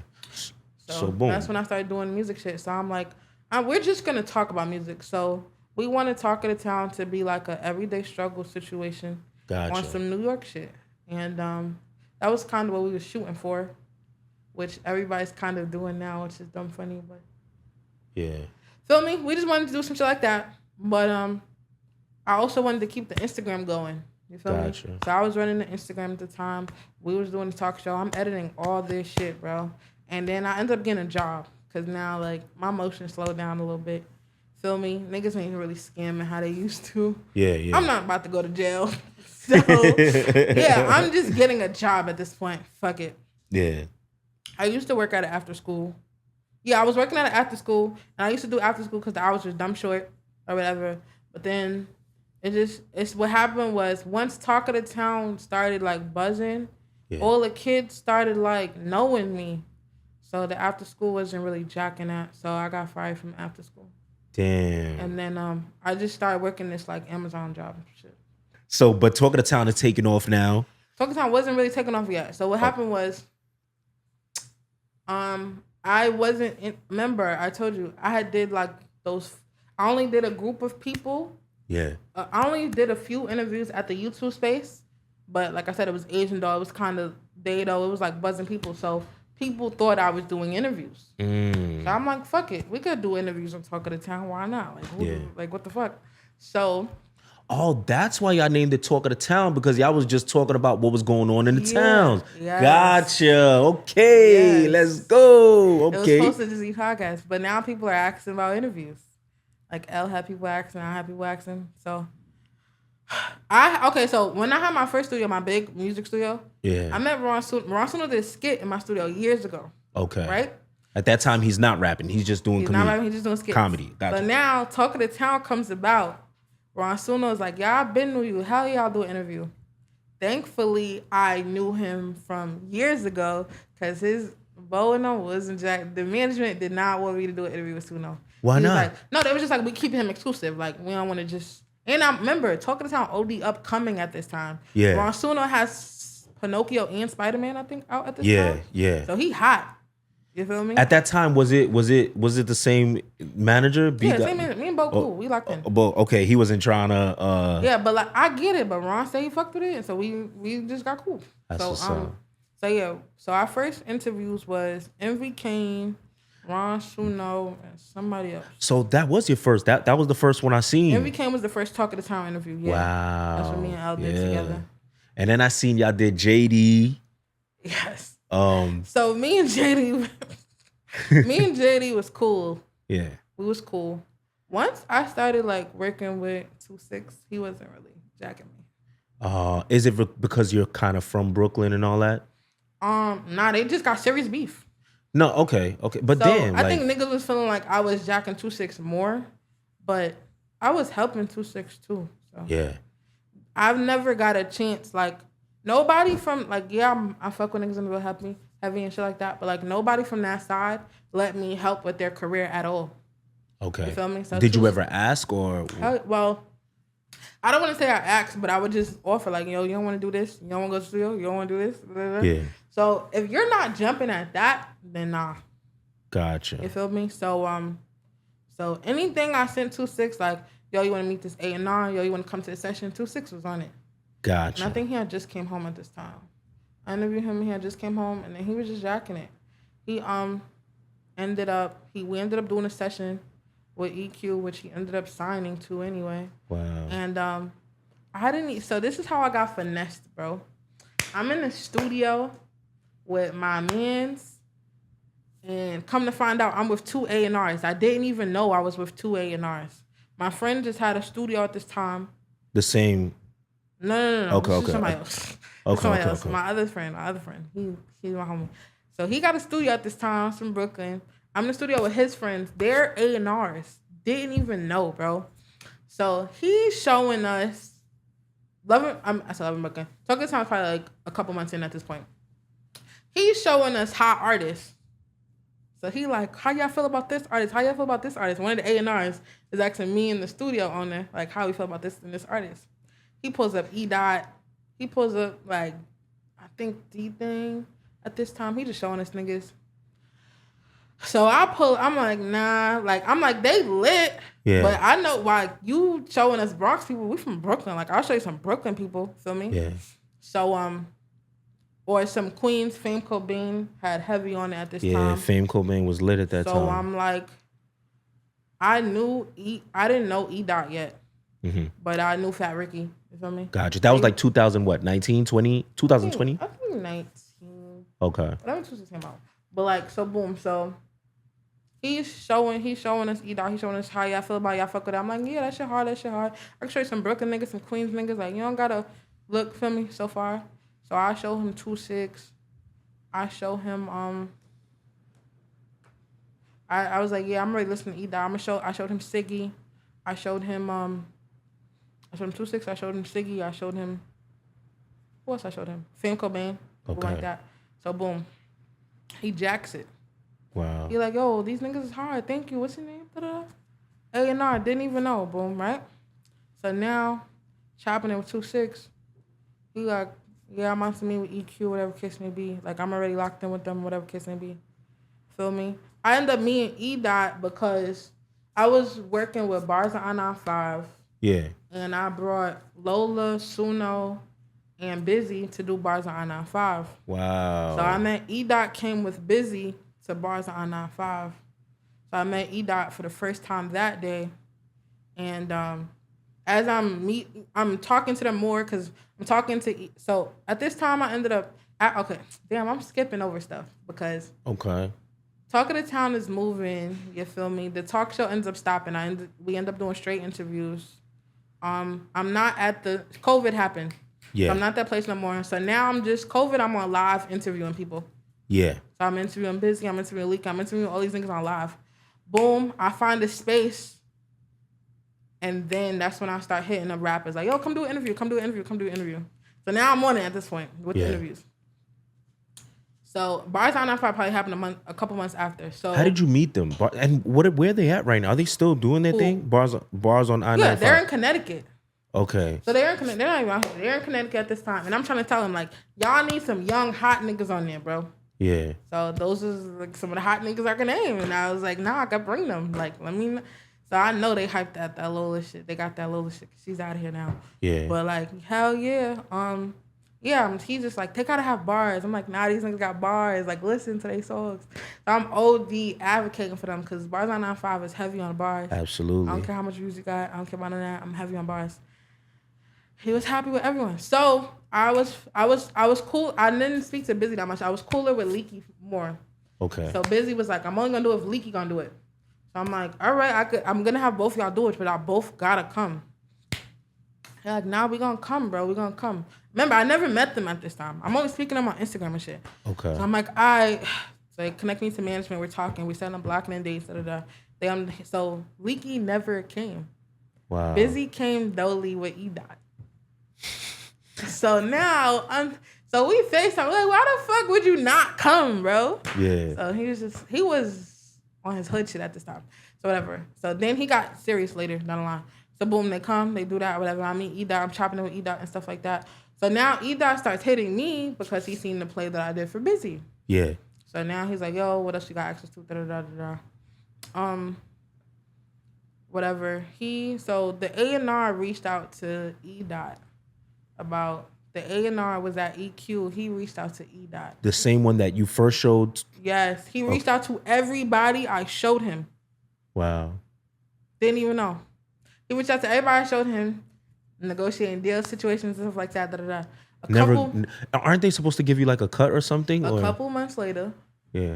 They signed Edot, 2-6, Siggy. A couple months later, they hit me up. Like, hey, we want to invite you to the office, blah, blah, blah. Trying to finesse me the same way again, bro. No way. Trying to finesse me the same way again. Like, oh, you know, who you listening to right now? We looking at these kids. How you feel about these kids? But it's not the same nigga. This is somebody else. Yeah. Or whatever the case may be. So I don't know nothing at this time, right?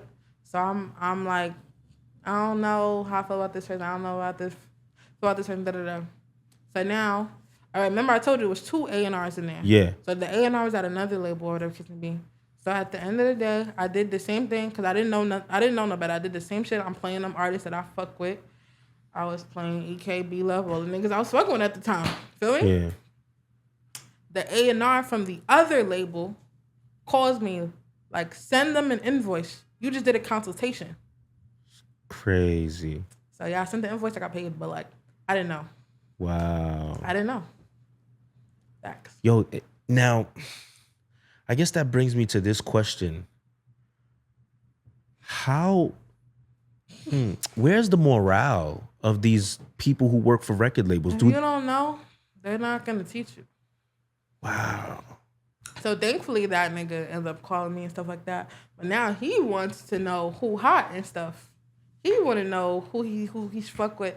He's also wants me on his team to do the same thing that I just did. Yeah. You feel me? So I'm like, at this point, I need something in writing. Yeah. You feel me? So I ended up meeting my entertainment lawyer. Shouts Navarro. I ended up meeting Navarro. And then, like, yeah, I'm just figuring it all out at this point. Wow. So at that point, you had help get...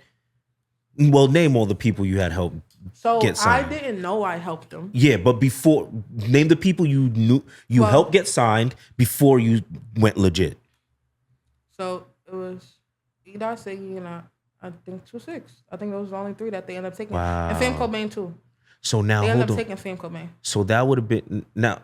Those checks, can I ask, like, how much around, let's say for every artist that you help? So EQ is just a distribution deal. Okay. So basically, like, you just get paid for your project.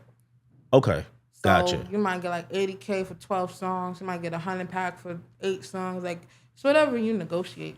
Got you. And how does the finder's fee work? What does a person who helps find an artist get? So if your finder's fee is supposed to be 5% of whatever they got. Okay. I don't know if you get a finder's fee for distribution though. I think you only get finder's fee for majors.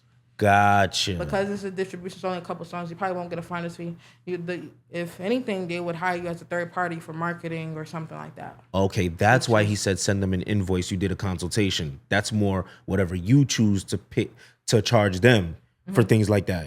Mm-hmm. Gotcha. Yeah. Okay. So that wasn't a finder's fee. That was a consultation. Gotcha. Because I have no paperwork with those artists. I'm literally just in here pitching. Wow. So now I'm just in there pitching or whatever. How often do you see that though? Like labels? I know everyone's have done that at some point in life and didn't know. You know what I'm saying? If you're going to the office, you're going in for a reason. Wow. To everyone going to them offices. If you go to the office, you're going in for a reason. Unless you just linking somebody that works there. Yeah. But if they linking you at the office, they either want to... That's how I look at it. If somebody's inviting you to the office, they want to either A, show off they know you. 2 want information from you. Or 3, they just want to see how you maneuver in the office. Gotcha. They want to see if you're there for them or you're trying to meet everybody else. Gotcha. That's my personal opinion. Okay. But this is what I'm saying for like people that work in media, not artists. Not artists or whatever. So like I said, me and my friend is still cool at this time. I got my studio. I have a studio. It's a small studio in Brooklyn or whatever case may be. I am, this is around Tucker Town Awards. I link Booba, Savage. He comes with EK and shit. And Booba telling me like, EK up next. I'm like, yeah. Not that I'm not jacking it, but I'm just like, he came with mad people. He's saying that about everybody. So I'm like, all right, cool. Me and Booba's cool or whatever. So boom. So Booba wins his award. You know, they take the hood. Awards is the shit at this time. Yeah. Feel me? If you got an award this time, niggas is, feel me? So niggas is lit. Edot won an award. Booba won an award. This was the same year. I remember I was already kind of speaking to Edot because he was already asking me for plays because he saw the play with Busy. So I take Edot his award on his birthday. Him and K is still cool at this time. I believe K Flock was there at Edot birthday party. I gotta watch the video again, but I'm pretty sure K Flock was there at Edot birthday party. This was a long time ago. Wow. Now I think he turned 16. Yeah, I think so. I think he turned 16. Yeah, because when I interviewed him, he was turning 17. No, so this was longer than that. Oh, he so must then have been 15. Yeah. He must have been turning 15. Jesus Christ. But he already signed the EQ deal, so he got money. So we had it was like a little telly situation. And I wasn't locked in with EK yet. Me and EK was cool. More so Edot. Yeah, more so Edot. And I was locked in with D-Thing, but, you know. Hold on. Let me ask, you bringing up Edot, some questions about that too. Mm-hmm. Now, meeting Edot, like, what was the energy you got from him? What type of person was he? What was the person you got? Your meeting with him? He was cool. I feel like my issue always been with Edot was that he grew up too fast. Okay. I feel like he wanted to do all the like things that a man had to do, as far as like get a house, pay rent, drive. You know what I mean? And I just feel like, Bro, you're 16. Just chill, bro. Yeah. You got a long life ahead of you. Chill, bro. But now he wanted to do all that shit. Yeah. So I think for him, he just was very. That's why I said, when people think they're smart and they just kind of, just. I think he had big plans for himself. That's what I'm saying. Yeah. He always was sure of what he wanted, and he just didn't really think of the consequences. Gotcha. So when he did that EQ situation, that was a whole situation, bro. Good or bad? Like, what you mean by that? Like 50-50. Okay. It was 50-50. Yeah, I'm not gonna speak on that. Oh, you can't speak on that? Okay. Nah, okay. I don't know. If the world don't know, the world don't know. But nah, Gotcha. but most stories, he got a bag. Okay. Because he was hot. So at this point, he's collecting. He got his crib. He got his car. He's maneuvering. Yeah. But yeah, he's maneuvering. Okay. He moving around. Yeah. I think so. He was one of the first ones, I feel like, from that side to sign something. Yeah. I feel like, yeah. Yeah. People forget. Well, let me ask you this. At that time, because you kind of tapped into the Bronx and Harlem before a lot of people did. Yeah. At that time, who would you say was the biggest artist out there? I always felt like Meek Bucks was the biggest artist. Well, until okay, so here's how I look at it, right? Here's how I look at it. It's artists that's like, it's artists that older artists fuck with, that they want to crown. And then there's artists that the kids fuck with that they want to crown. Yeah, you're right. Neek was that. So I feel like Neek was the artist that I found about Neek from Dave East and all these other people. You feel me? I found out about Edot from my little brother. Yeah. You feel me? So would you say that? Yeah, definitely. Neek was definitely. He's like the one the older generation definitely loves. Me? He's definitely. So the older gens, they wasn't listening to Edot. It was no way that they could put me onto him. My little brother put me onto him. Wow. So they say that sometimes kids be the best A&Rs. Yeah. So really? Edot, because I remember I had. But I also did a lot of research at this time too. Okay. Because I like when I found, like I said, I Fetty Wap followed me from the show. I found him before he was hot. So now I'm seeing Fetty Wap with Drake. Boom. I'm hanging out with Tutu or whatever and doing the run around Tutu. He's hot. Chef is hot. So now I'm like, I have to keep finding new talent. Yeah. You feel me? So I used to always search for new talent though. Gotcha. The reason why I asked that is because it's like, I remember I had 4-1 on, and he was like, yo, there was a time where Edot was the hottest, like he was hotter than K Flock, but a lot of people was just so offended that he had said that. But because basically Edot was 4-1 was arguing that Edot and K Flock had fell apart because Edot didn't want to do a feature with K Flock. And then K had, I guess, once the whole IG Live. That's semi-true. Okay. And then the whole IG Live situation occurred. Then 4-1 saying K Flock used that as a reason to set off war between him and Edot. I feel like they had war for several different reasons. My personal opinion. I feel like they had war for mad different reasons. Damn. So, like, yeah, that could have been the ice on the cake or the fuel on the fire, but, like, I think it was already not real. K was already not feeling him. Okay. What was it because of, like, I don't know. Remember, I'm older than these niggas. Yeah. So I would hear them talk about it in conversation, but I'm not like, yo, what he said? Yeah. Because, like, that's not my business. Got you. You feel me? And so that's where, like, shit started, like, you'll see later, like, it started getting, like, girl, what are you doing? Like, niggas started feeling away a little bit. Yeah. But, yeah. Gotcha. Okay. So, yeah, so where was that? Yeah, no, I was just asking about that. And then I was gonna ask, now, obviously we all know Edot passed away. Rest in peace to Edot. So many people came to his funeral, bro. Yeah. Like it was a lot of people. Wow. You being someone who you worked alongside him for a while, you got to know not even Edot the rapper, but you got to know Edot the person, you feel me? Like, what was that like when you heard that he had took his life? I still don't believe that. You don't believe he took his life? Gotcha.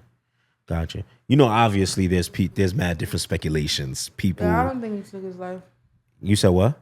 I don't think he did that. Yeah. But he was literally in the process. No, I think he did get signed another deal. So he had just signed another deal. Yes, that's how he got to get into the new house. Wow. Was he? Because you know, some people will say like, when I interviewed 411 that was one of my favorite interviews because he was Edot's best friend, right? Mm-hmm. And like he said something interesting. I was like, yo, before he passed away, did you see that he was going through anything? He was going through shit before he signed the deal. When he signed that deal, he was in such a better mood. Gotcha. Were you around for when like him and Didi and them was going through their nonsense, or you didn't really know what was going on? Yeah, he was OD depressed at that time. Gotcha. Not about them, but about the deal he was in. Oh, he was in a bad deal. I wouldn't say it was a bad deal. It just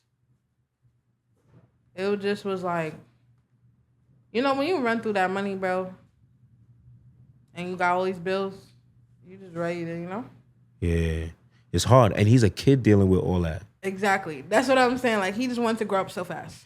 Yeah. But then if you say he got the new deal, that's how he got the new house. That's how he was feeling better. Remember, this happened when he had moved. Okay. That's why I don't think he killed himself. Wow. Because it was like, your problems are literally like, you know what I'm saying? He was working through all his issues by this point. Wow. Damn, yo. See, when I don't know. I don't know what to think. You know what I'm saying? I ain't really know him like that. Yeah. But I could say when I met him. From when you interviewed him. What did I think about him? From when you interviewed him. Yeah. What'd you think? I seen someone who was very articulate. Very respectful, very articulate, very well mannered. For me, just a good dude. You know what I'm saying? Mm-hmm. And I kind of felt like when he started to rap, sometimes I felt like it didn't match. I think he was bigger than what he rapped about. Like, yeah, he was trying stuff. Like, yeah, he was. This is what I'm saying. Like, it's a difference from people doing music to just do music, and people actually working on their craft. Yeah, Edot always like worked on. He was a perfectionist when it came to the music, you know. Yeah, and I see that in a lot of. I see not everybody. Yeah, I see that in a lot of people though. Yeah, I like being in the studio with artists because I really get to see how they work and see if they really want it or this is just bullshit. Gotcha. And for him, you felt like he truly wanted this. Oh yeah, he really wanted that. Gotcha. Yo, rest in peace to Edot. For real, man. Word. Yeah. But so you meet Sha through Booba Savage, though. Yeah, I meet him through Booba Savage. But he's Edot. I said Edot. Yeah, EK chilling with Edot too. Got you. Yeah, they were all cool. Now, when does it go from you meeting Sha to not knowing much about Sha, to Booba saying he's the next up, and you kind of like, okay, whatever, to now, because I know you at one point you managed Sha, right? It wasn't management, but yeah, basically it was a production situation. Okay, talk about, and it was with FR. Yes. Okay.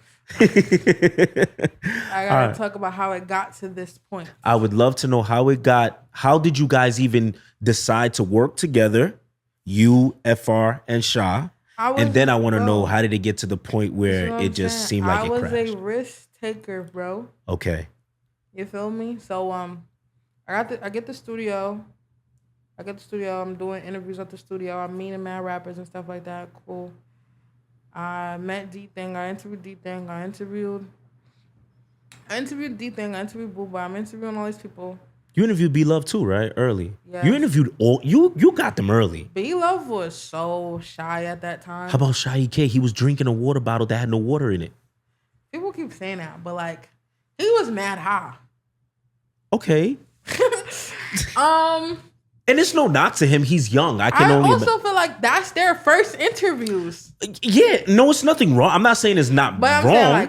I'm not saying it's a bad thing. I'm just saying, you're saying B-Love was shy, but Sha was, I was like, yo, it just, you know, it's it's awkward on camera, but it was his first interview. I ain't knocking him, but I'm just saying what I seen. D-Thing was the most comfortable. Yeah. He was the most comfortable for But sure. D-Thing looks like he has a great personality. Me and D-Thing the same time. He's a Virgo too. Okay. I realized that when we was all there. But like I was already talking to them a little bit more. Okay. Like when I was talking to EK and Booba and them, it was more so like just talking to town, yo, pulling up, award, this and that. I was really talking to them more. Yeah. I will say EK grew a lot. His interviews are way better now. Yeah. He grew a lot. Even musically, he grew a lot. I hate doing them. But yeah. You said what? I don't think he likes doing them. Interviews? Hell no. I don't think no rapper likes doing interviews though. Yeah. I could say that probably. Yeah. I don't know. It's rare for a rapper to like doing interviews. Why do you think that is? For drill rappers, I just know that they know they have mad skeletons, and I just don't think they'd be ready to talk about them. Yeah. The way I see it is like music be therapeutic to them. So for them to really sit and face all their actual issues on camera for the world to see, to be that vulnerable, I don't think for sure drill rappers like down for that every time. Yeah, it could be intense. It could be intense. Yeah, you got intense interviews. Me? Yes. Not intense, but like deep. Nah, facts. Deep situations. But you know what I like about it? It's like a lot of times I'll talk to these rappers after on the phone, and we develop a relationship. After you meet them. Yeah, and we could just kind of talk about things. But so that's what's happening. So all right, so boom, back to EK. So boom, got the studio. I'm back in the studio. Me and this nigga's getting better now. Yeah. Our relationship is getting a little bit better. At first, I wanted to do a Talk of the Town mixtape. Okay. That still might do. Let me know if y'all want that, y'all. But like, I still might do. So at this point, you should definitely do. You should definitely do that. Yeah, I have mad verses. Yeah. Like I have mad verses and stuff from people and stuff like that. So I was working with Bandman at this time. Yeah, shit was moving fast. Yeah, so I was working with Bandman at this time. Bandman he was hot on TikTok. He only had like one song at this time. Okay. And his team had a studio in Jersey. Cause Son don't got access to that studio no more. They lost that studio. Wow, Bandman Real. No, my friend before. Remember the studio I had Chef and them in? Yeah. We don't got that studio no more. So Bandman's team studio is the only studio I have access to at this time. Wait, who's Bandman? Bandman Real. Okay, that's what I just said. Bandman Real. No, I'm saying like, I was working with him. Yeah. But like the old studio I used to do sessions at is gone. Gotcha. So now I'm at his team studio. Gotcha. Boom. So now I'm at his team studio. Like, I really want to do a Talk of the Town mixtape. You feel me? I just don't want them to diss nobody. Impossible. I did it though. You did it? Like, it's not done. But like, okay, so you know what? I'm lying. It's not impossible. It's not impossible. So everybody knew I was mutual. Like, it wasn't no secret. I was very clear on like, you feel me? This is business. I fucks with y'all, but like, I'm not in y'all shit. So boom. So the first sessions I did was small. It was like Kai Stacks. It was Shawnee Bonnie. Shawnee Bonnie was just getting into her rap and shit. She used to like sing a little bit. So I have some from Shawnee. I got Shawnee on some like kind of singing shit, but it's more melodic.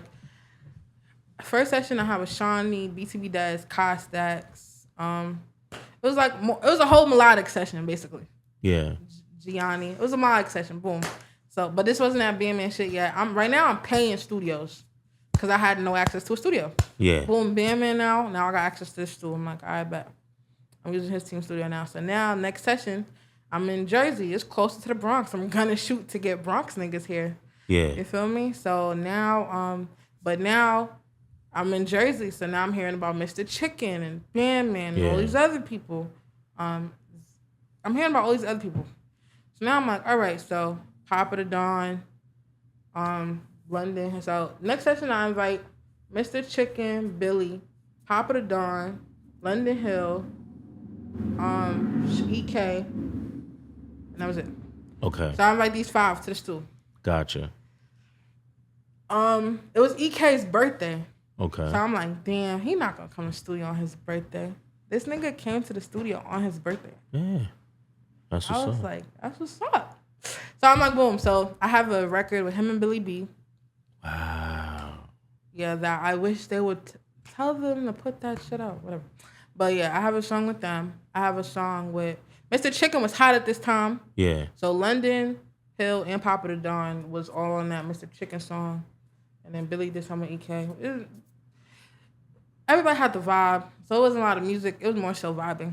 Okay. EK birthday though. We had him drinking. TOTT was here too. Yeah. TOTT's here too. I almost forgot. TOTT's here too. TOTT, Edot didn't come. Edot didn't come? Did Edot come? No, Edot didn't come.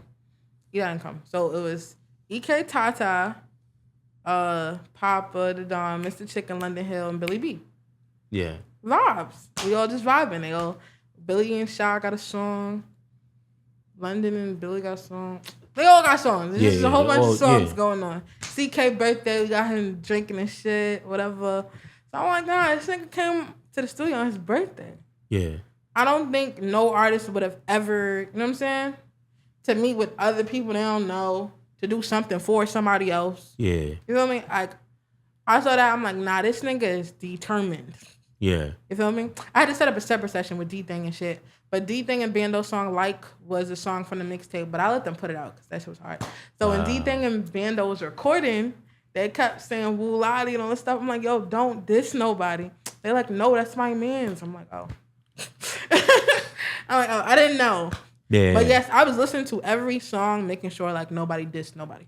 Yeah. Facts. And then, yeah, so...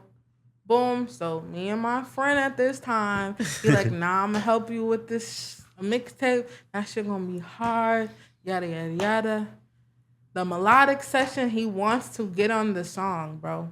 He wants to get on the song. I'm like, bro, we're not doing this again, bro. Yeah. He still has not dropped no music this whole time. Yeah. So you see my frustration here. You feel me? So now I'm getting tight. Fuck it. Get on the song. You help me put up the money. I can't really say no. We splitting everything down the middle. Thankfully, I was already working with Bandman, so we didn't have to pay for that session. We just had to pay the engineers. Okay. The niggas on the song again. I'm like, all right, fuck it at this point. So now I think a couple months later, remember, Mr. Chicken's hot. I got him to come. I'm getting all these people to come to the studio.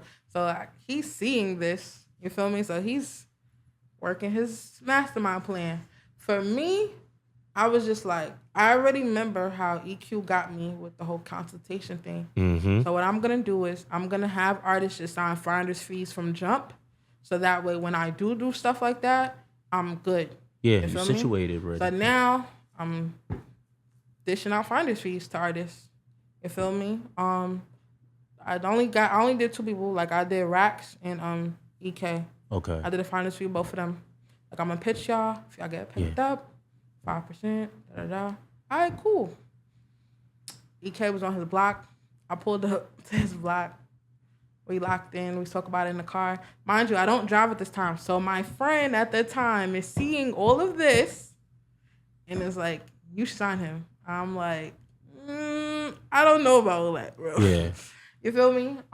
Rax came to the studio. We did a final see with him as well.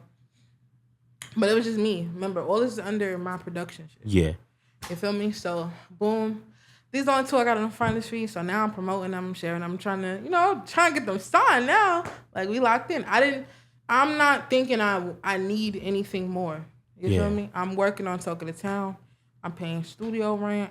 You feel me? I'm still got access to all these people. K-Flock going up. OP, he's locked in with OP. Me and OP been locked in. So I'm going to video shoots here. You know what I'm saying? I'm helping everybody at this point. I don't feel the need to sign an artist. Yeah. He's like, nah, that's gonna be valid. Imagine, you know what I'm saying? All this stuff. Talking me into it for like a good 2 months, bro. I'm like, bro, I can't even afford that. I'm paying rent. Nah, I'm gonna go half with you on everything. Don't worry about it. He's still working his job, same job he left. Where he left. Yeah. You feel me? Left the studio to fucking job. I'm like, bro, no, because it's gonna be shit like that. Nah, we good. We locked in. I'm like, all right, bro. all right, so K Flock is hot at this time. I think this is like, it's not even is he ready yet. It's just like he just hot. Yeah, he's moving. Now I know that. I seen the interview. I think that's where Sha EK is referring to, like with DJ Self, where he's like, "Yo, I see everybody going up," and I guess where he was like, "Coey wasn't really helping me. She's kind of hiding me or whatever." And you saying I was working here, working there. Were you hiding them, or was it? Oh, you were. Yes. Oh wow. Okay. Bro, and why?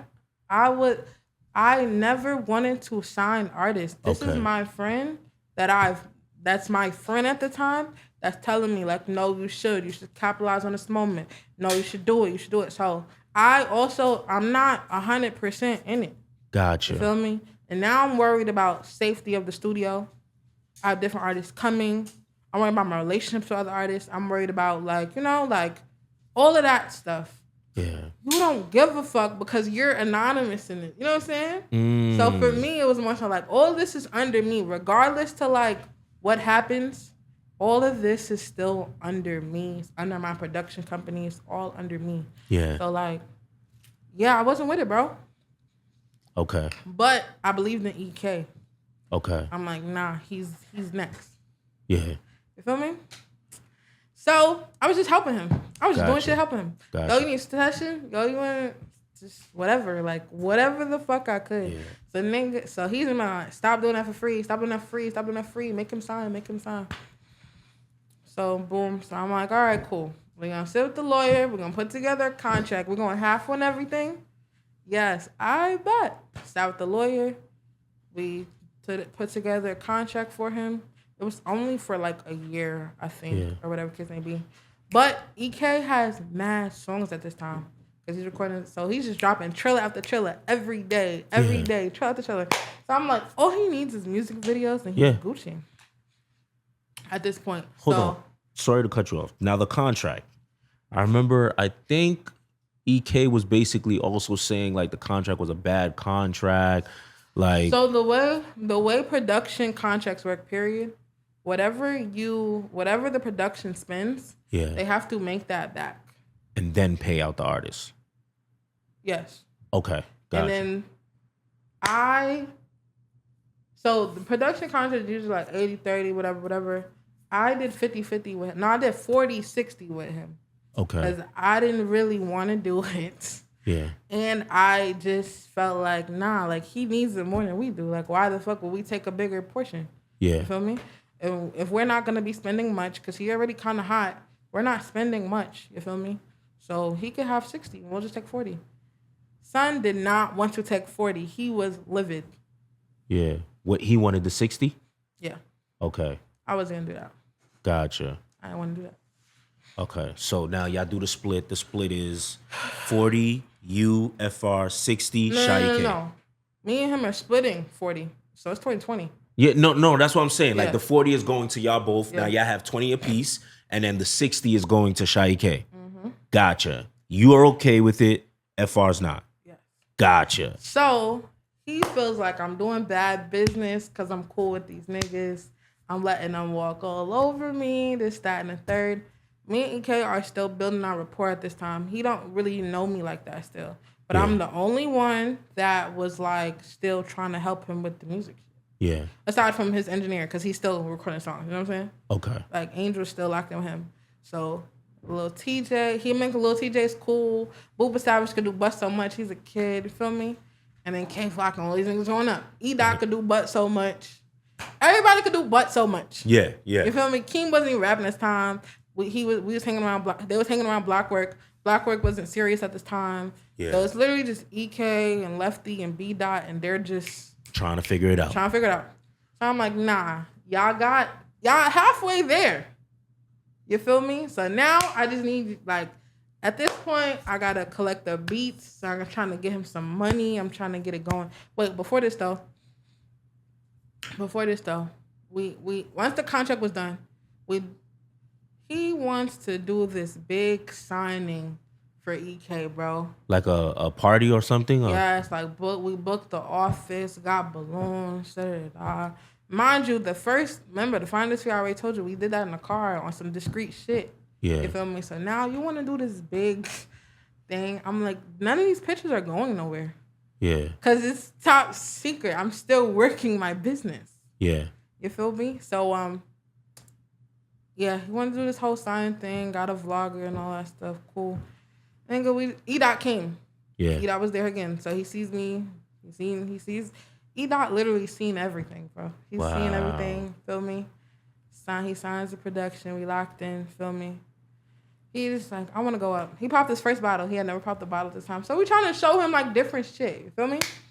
Mind you, this same day, it's a music video going on. Whose music video? K Flock and G Herbo. No. Oh, okay. It was a K Flock video though, but it wasn't K and G Herbo though. This music video going on. So I'm like, bro, we gotta do this early if you're trying to make it over there. Oh, Shake It video. No. What video? This was before. This was T Cardi. Oh, this was early. Wow. This was really early. That's what I'm trying to say. Yeah. Damn, yo, so, you locked in early. Yeah. Yeah, so niggas telling us to come see Cardi or whatever. I'm like, we don't need to do no big signing. He's grateful either way. You feel me? You're just doing the most. Nah, we gotta do the most. We gotta show him that we serious. Fine, whatever the fuck, bro. We do the shit. He signs, whatever.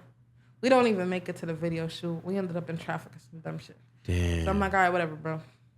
So now we locked in. Yeah. Now it's time to work. Yeah. You feel me? He got mad songs done already.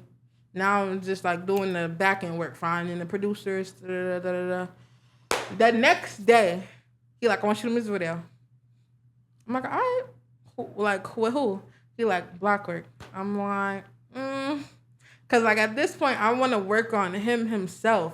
Yeah. You feel me? FR was not jacking it. Like, he's not doing no video with Blockwork. Feel me?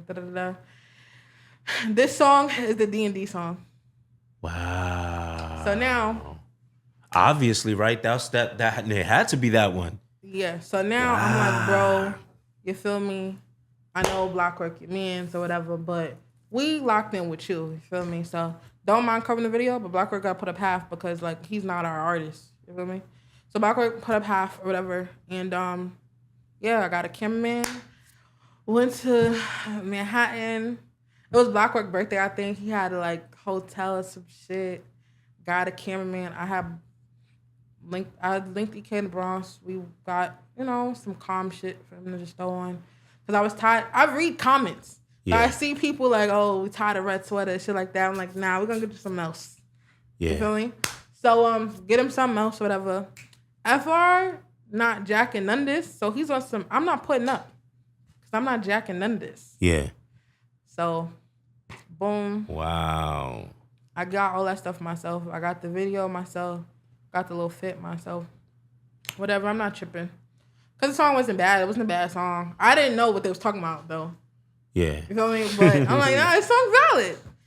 Shoot it or whatever. The videographer, shout out to some Picasso. He's taking mad long. This is first. This cameraman was one of my cameramans that I used from Love and Brooklyn. Okay. But he don't really shoot music videos. Like, he shoots music videos, but he shoots, like, cinematic. Yeah. So this was his first drill video. Gotcha. So I'm trying out cameramans because we're just starting. But since he wanted it next day, I'm like, fuck it, let's do it. My cameraman's available, we go, we shoot it, or whatever. I get them locked in. They get kicked out the hotel, bro. They shooting the video. He took a little minute to get us the video back. EK is very fucking impatient. How long did it take? Like a week, 2 weeks? Probably like 2 weeks. 2 weeks? Okay. But yeah, nigga mad impatient. Do the video, whatever, shoot the video up.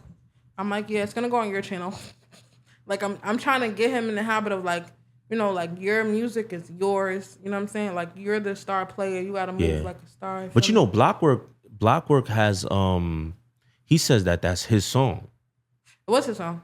Oh. He wanted to shoot it. Okay. But my thing with EK was just like, yeah, it's his song, but you're on it.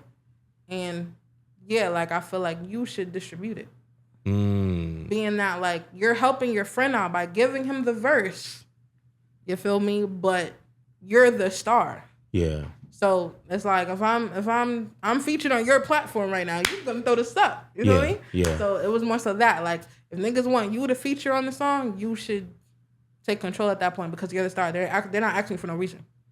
Gotcha.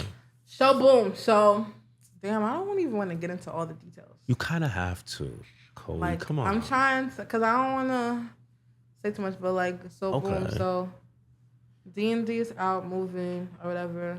So now, yeah, me and Far's are going back and forth because like, EK is skeptical about the whole thing. Remember, he still don't know me. So like, me and him are still building a rapport, a relationship. Like his friends tell him, nah, don't do it. You know what I'm saying? Like, so he's like second guessing this whole thing, but it's already locked in. So we got to move forward. Feel me? Yeah, like.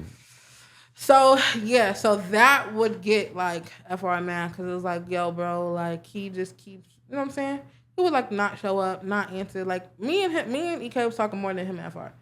He never really fucked with that nigga, bro. But FR is running around with TOTT. Yeah. TOTT running around with all of us. So now TOTT is meeting Edot, EK, all these people, or whatever the case may be.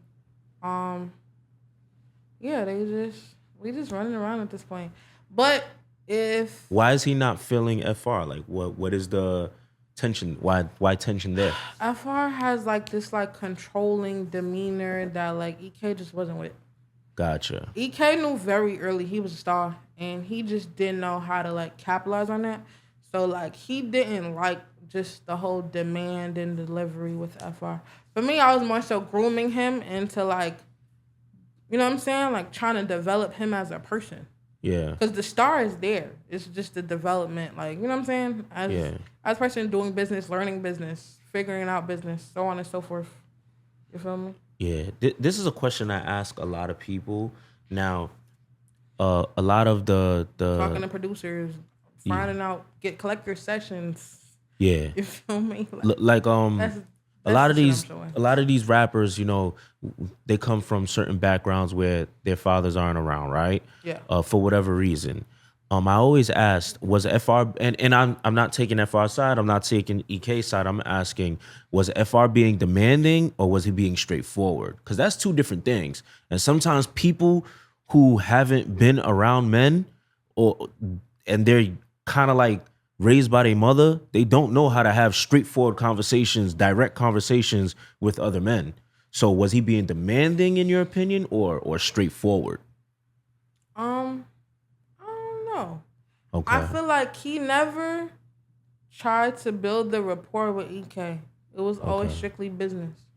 You feel me? So I'm going to talk to who I'm more comfortable with because you're treating, I guess it was more so he treated like work, which was fine.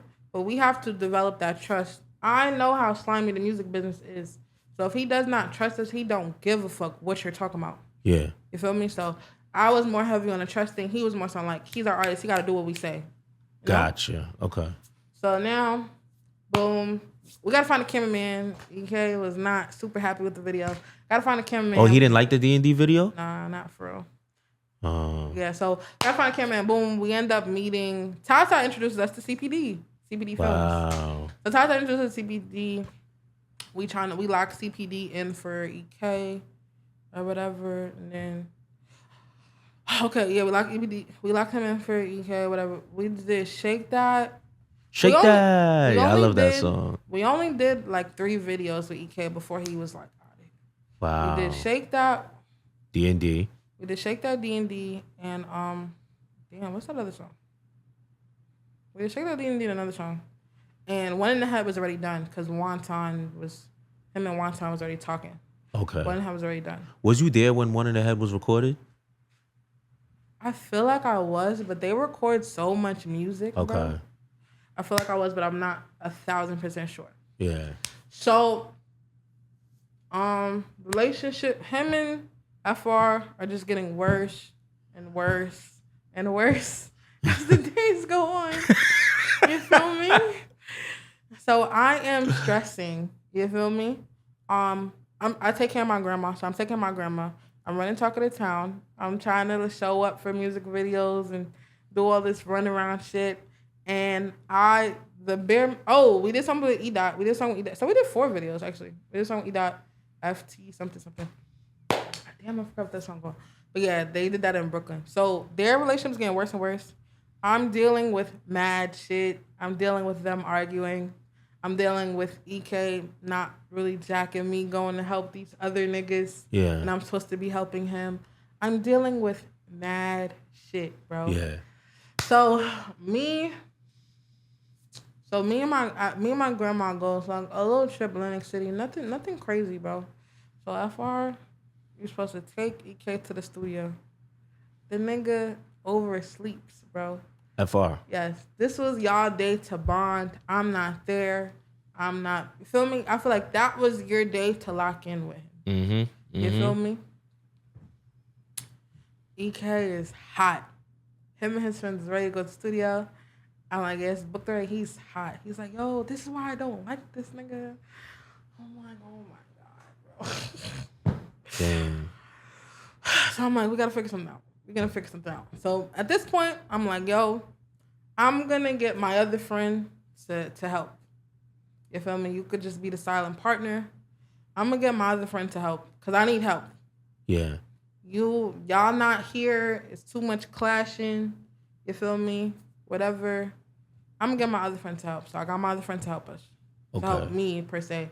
Him and FR wasn't tight either. I get my other friend to help me. So now I'm telling him. So now we gotta meet. Now us three gotta renegotiate numbers because I have to bring a third party in because you can't fulfill your end.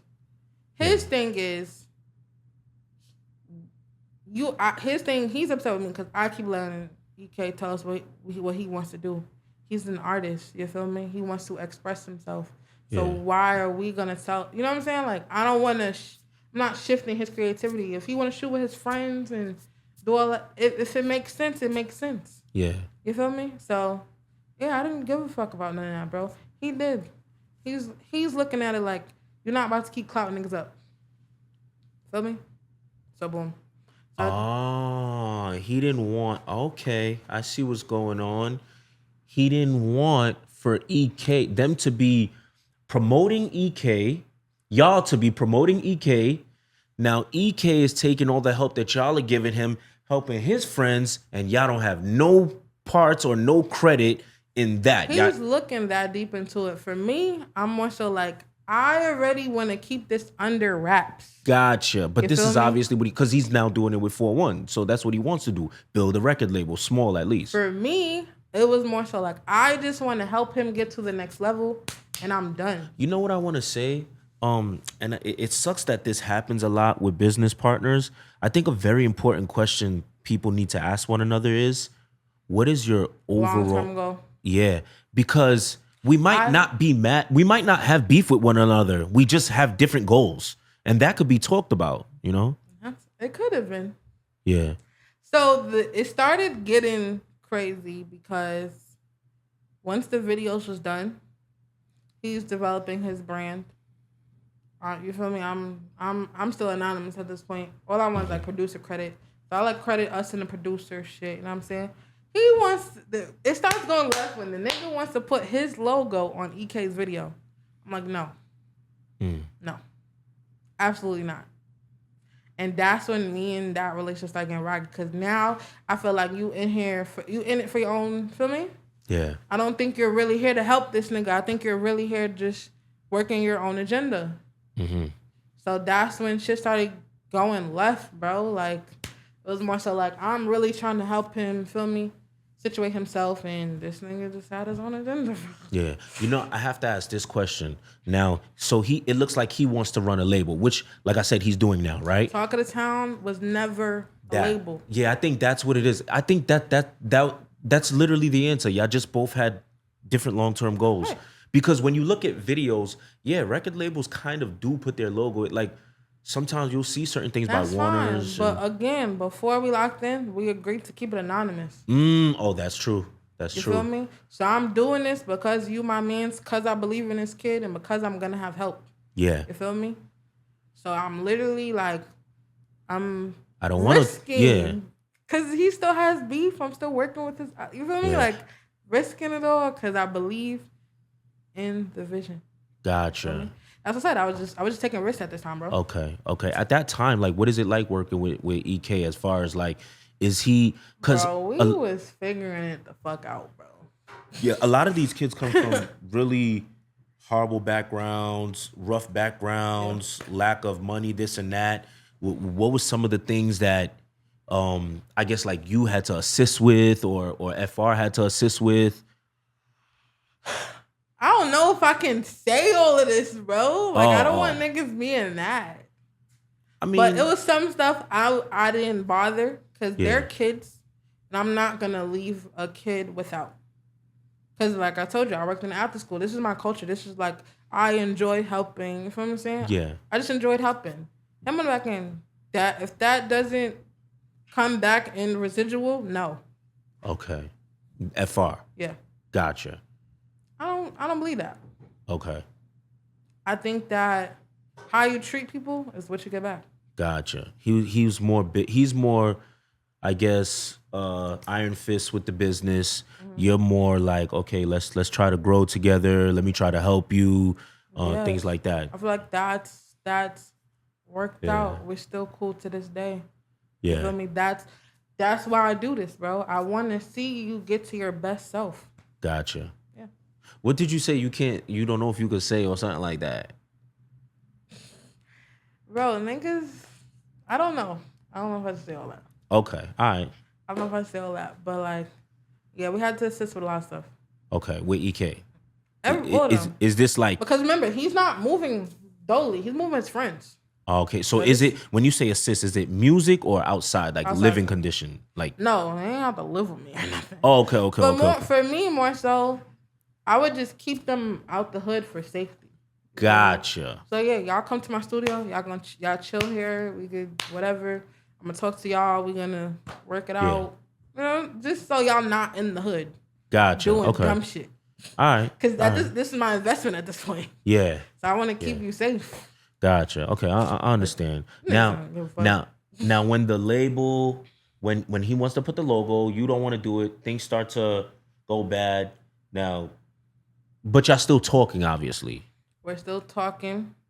Niggas saying that I'm doing too much, but remember, I also have my other partner helping me, so I'm not talking as much no more. Gotcha. Okay. Now we're working it out, figuring it out over there. Now, you said 3 songs or 3, 4, 5 songs comes out. Yeah, it wasn't a lot of songs. Yeah, Sha EK's out of here. Yeah.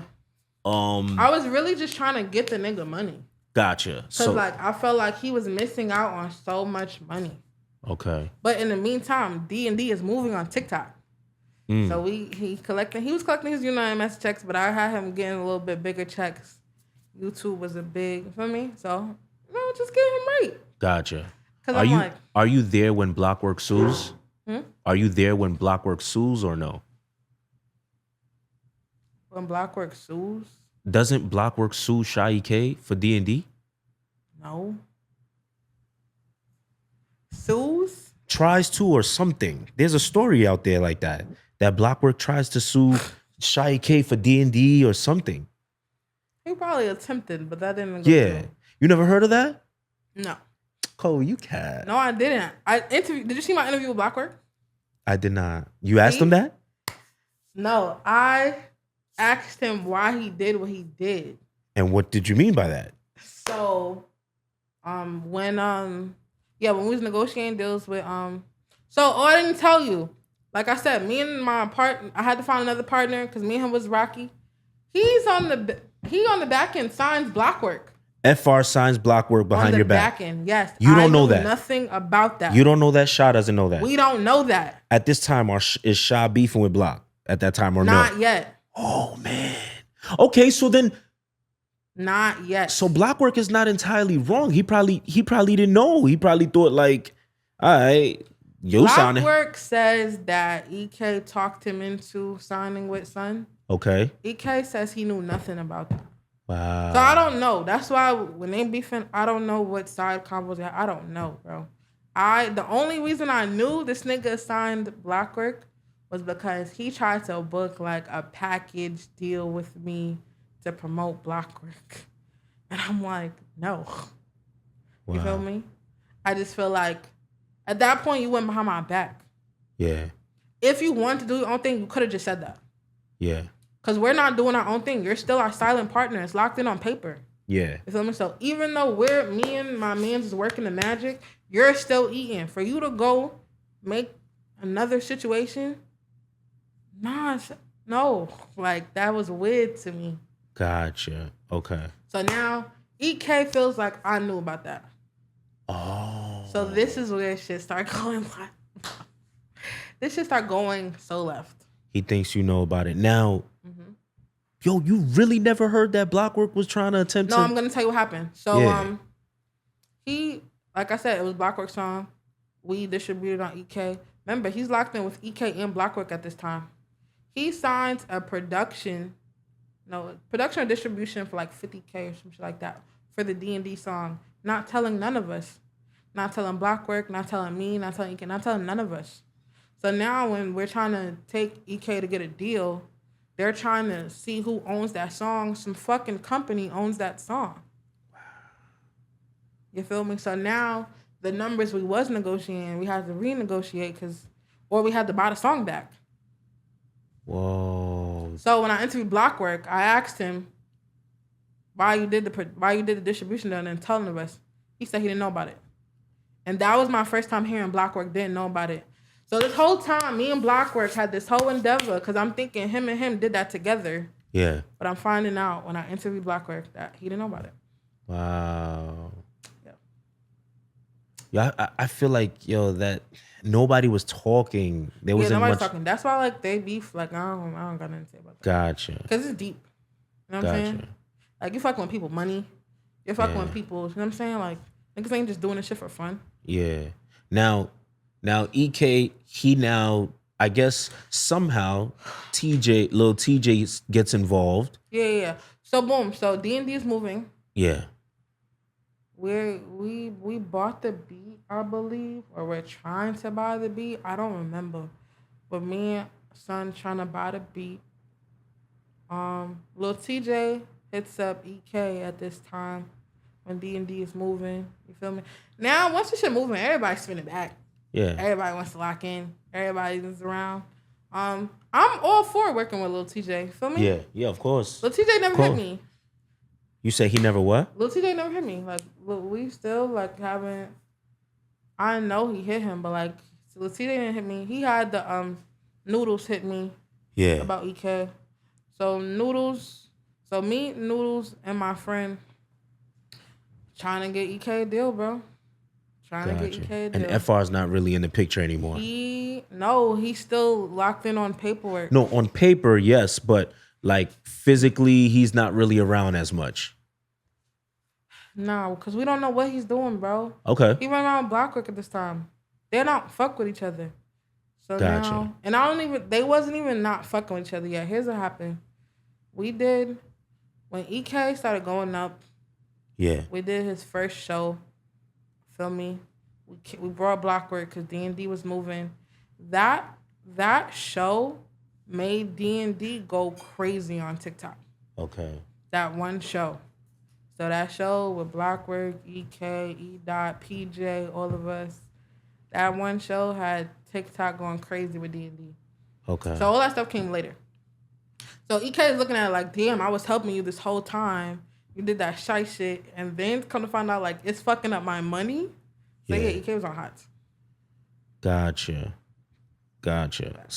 So when does TJ hits up EK, locks them EK in with Noodles, which is his manager, and now they're shopping him around to get a deal. They get a deal. Now they have to reach back out to you and FR and your other friend to... Not my other friend. My other friend not on paper. He's helping me. So mainly you and FR to distribute money to y'all because y'all are the ones that found EK. We found him and we was putting up money for those couple of songs. Gotcha. Now... Me and son couldn't agree on a number. You feel me? Okay. Like, they had to pay us out to sign him. So we just kept beefing over the number. Can I ask? No. Okay. No. I think the number is important, but okay, I'll respect it. Important. How is it not? Because one can say you were right, the other can say he was right. Because if I got a bag with me, you're not about to lowball me. I feel like for him to say he wants a higher number, for me and my mans to do most of the work, no. But I think that's two different things. I think let's say if the label is saying, okay, they already don't like each other, bro. For me, that if I was to go crazy, I feel like that's me putting more stress on myself. I know, but I think, are you allowed look at my question to you Peace is more important than any dollar. To you. Oh well, it's my company at this point. I know, but what I'm saying, that's why I'm asking, like, I think in business, you can't look at things from your point of view only because you have now collaborated with him. I am the one that's putting mad shit at risk. Yeah. The least you could do is just sign. And you just got a situation with Blockwork. Does question, let's say if he doesn't agree with it, could you go ahead and sign or no? Yeah, that's what I did. Oh. And that's why this whole beef is where it's at now. Wow. Okay. You don't have to say how much money it was, but what I want to know is the amount that y'all spent on him, right?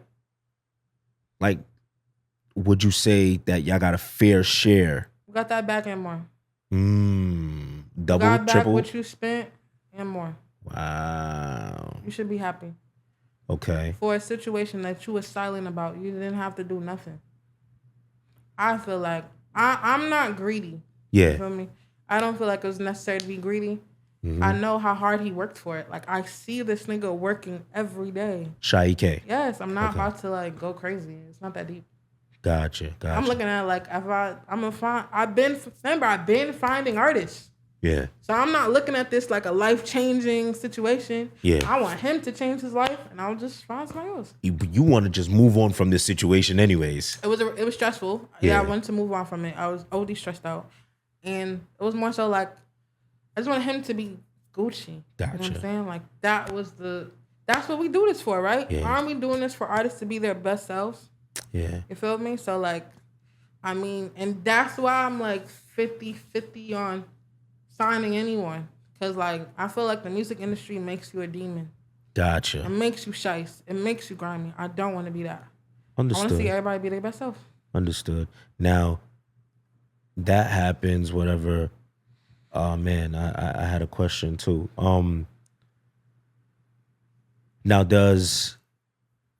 after that you end up signing, whatever the case may be, you take your cut, he takes his cut. What's the conversation like with FR? Like, what's the last conversation like? Like recent or like? Well, I want to say recent, but after that moment, because now the money is distributed. Where do things? You know what? Scratch that. I didn't speak. Scratch that. He found out through the lawyers what I did. Oh. We couldn't agree on a number. Yeah. Yeah. The label's ready to sign EK now. I'm getting calls from EK like, yo, what's up with that? Did y'all do that? Did y'all do that? Did y'all do that?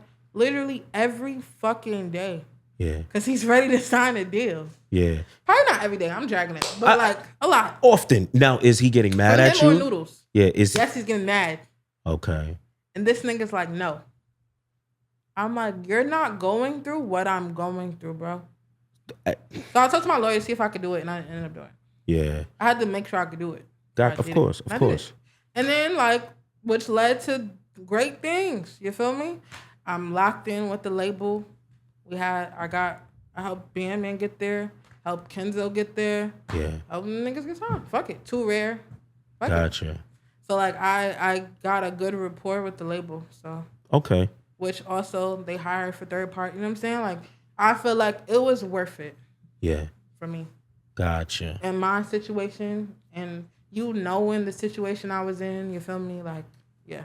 Gotcha. I feel like I'm all for you, but like I'm not gonna damper my situation. Without a doubt. You feel me? Okay. How did you feel, and this is not like a shady question, but it's just, I was curious, how did you feel when Sha was like on Self and he kind of was like, he felt that you shouldn't have taken a piece of the percentage because he got signed. He felt like as a friend, you shouldn't have taken anything. What did you think? Well, I think that's just business.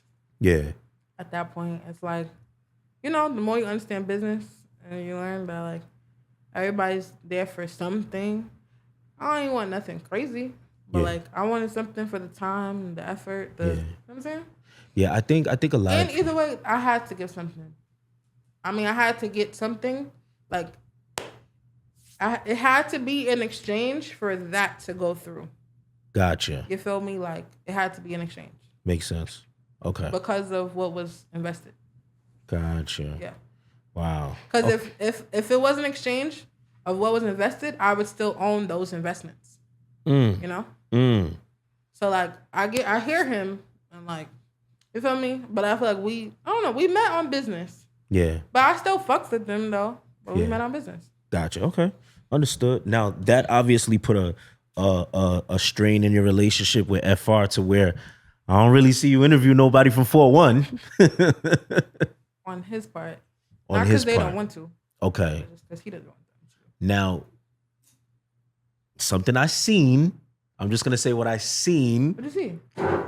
I seen that Kyle Rich had won an award.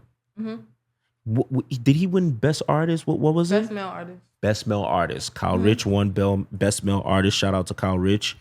Now, what I know from just the history of, you know, what you do is they get an award. They sit down for a few minutes to talk about they get an award. Oh, you know that? I know that. Oh, I bet. So that means the world knows. I can only speak for myself. I PPhilms and PPhilms' entity. Oh, I bet. So I remember, I think I seen you post some story of just letting the world know that an interview with Kyle Rich would be releasing. But I never seen the interview. Yeah, I was told I can't put it out. No way. Yeah. No way. Why are you saying no way like this? Because I'm just shocked by FR. By the management team. Okay. Now, they knew he was coming to pick up his award, or? They saying they didn't. I don't know. Okay. Damn. So, yeah, I don't know.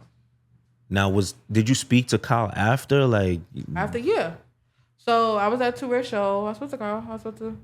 I have no beef with the kids. Yeah, bro. no, of course. I don't think the issue's there. TOTT was running around with us. Yeah. But this whole time when we was working with EK, and like TOTT was with us, bro. Yeah. So what is that conversation like? Like what happens when with Kyle? Like what does he say? Like, yo, my bad, my management don't want me to put it out. It was more so like, we gonna figure something out. Okay. Like he wants to figure something out, but like, you know. But if it happens, it happens. Yeah. How did they say like no? They was like, yo, don't put it out. Oh yeah. Like that's a whole.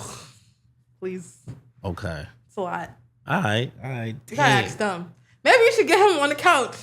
I should get both of y'all on the couch together and I mend that issue. Bro, I literally. Would you be down though to mend that issue with him? Like, y'all ain't got to do business together, but just more. Yeah, it's not. I have no beef. Bro. I don't think you have a beef with him, but I think there's a little bit of tension. I think that stuff is. I don't speak on shit. You feel me? And I think people be speaking for me, and I think that's what gets around. Aside from me speaking up, so I think that's really what it be.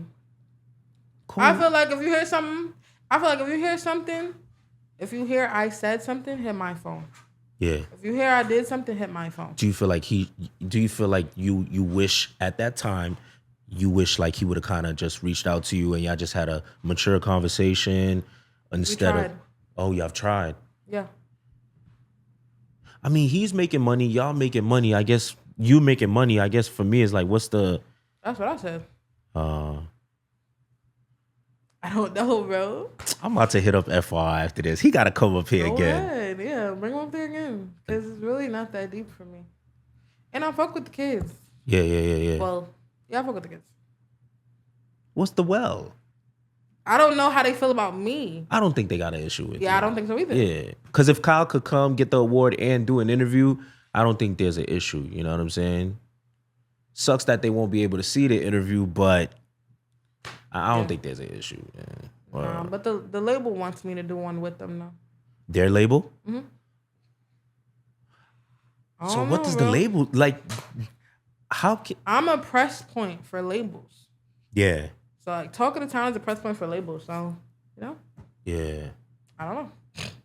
Wow. Well, 2023, I'm gonna manifest this. FR on Coey, Men Y'all Issues by 2023. But from hearing the whole story, yeah. What do you think? Like I said, I think y'all goals were just different. And from the beginning, though, I'm talking about from the beginning, from the old studios and everything. Yeah. What do you think? Like, genuinely, what do you think? What do I think? Dan, that's a tough question. Like, I want you to ask me direct, like, what? Because if you ask me what I think, so from seeing my whole journey, seeing the steps, nigga was there damn near every step of the way for it to be like this. What do you think? I wish, like I said, I wish y'all would have sat down and been like, yo, let me chop it up with you. I did wrong here. Like, I wish even the parts where he went wrong, I wish he owned up to it, like face to face, like, yo, I was wrong. I apologize. And wherever you felt like you went wrong, I wish you apologized too, because it wouldn't be here. Word. Fair. Yeah. When you interviewed him, did you think this was the story? Nah. Okay. Yeah. That's all. Yeah, I'll be honest. But you know how it is. I feel like a lot of times when people tell the stories, they don't really speak on... You gotta start from the beginning. Yeah, they don't speak on where they went wrong or things like that. Nah, that shit went wrong. It was definitely all learning, you feel me? But like, there's no reason to... And that's... I love that you said that it was all learning, because I wish more people understood that, because y'all were both learning, so y'all gonna make mistakes. That's fair. I wish he would forgive you, and you're saying there's no issue, so I wish he would just be like... Because for me, it's just like, I look at the music industry as school. Yeah. You feel me? You're gonna keep going to school every day.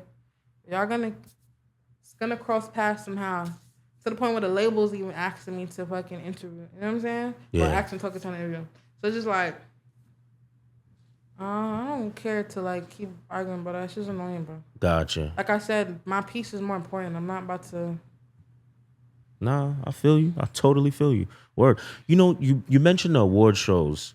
How did that all come about? And I wanted to give the kid, like, I don't want to keep calling them kids. Yeah, I wanted to give the rappers. I wanted to give the rappers something to be proud of. You know?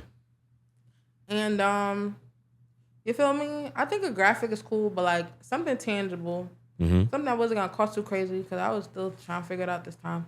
And yeah, I wanted to give them something tangible. And I did so many test runs trying to find the proper way to make these shits, bro. Yeah. I probably I probably spent a little like $500-600 testing out different awards to try to figure out like what was gonna be my set format. But yeah, ended up figuring it out, and I think Booba Savage was the first to come get his. That's what's up. Facts. That's what's up. Booba Savage was lit at this time too. Yeah, yeah. You know, could you ever see yourself turning that over to an actual award ceremony? These niggas didn't beef so much, bro. What if there was security? Nah. You wouldn't do it? They just can't beef so much. Cause you know, I be asking some of them that question. Like, yo, would y'all put aside, I asked Murda B that question, would y'all put aside your issues for an award show? And she was like, yeah, she could do that. Yeah? Yeah, for an award show. I think that's something. I think she's a girl. I don't think niggas would. Depending on the situation. I don't think all would, but forget the ones who do. Forget the ones who don't. Jack the ones who do. I don't know. I feel like that would be good for the city. You know what I'm saying? And I want to though. Because you know what I'm seeing? I'm seeing like other fucking platforms give out awards. Call them out. It's your stage. Who's out here copying Talk of the Town? I'm not calling nobody out. How do you feel about that? Like people... I hate it. Yeah? That's what makes this shit so oversaturated, bro. I hate to ask this question here, but I have to. What? What do you know what I'm not gonna... What do you feel like when you see people with names similar to Talk of the Town? What you mean? Oh, don't know. I just think that's weird. Yeah. I feel like in doing this, gotta be creative.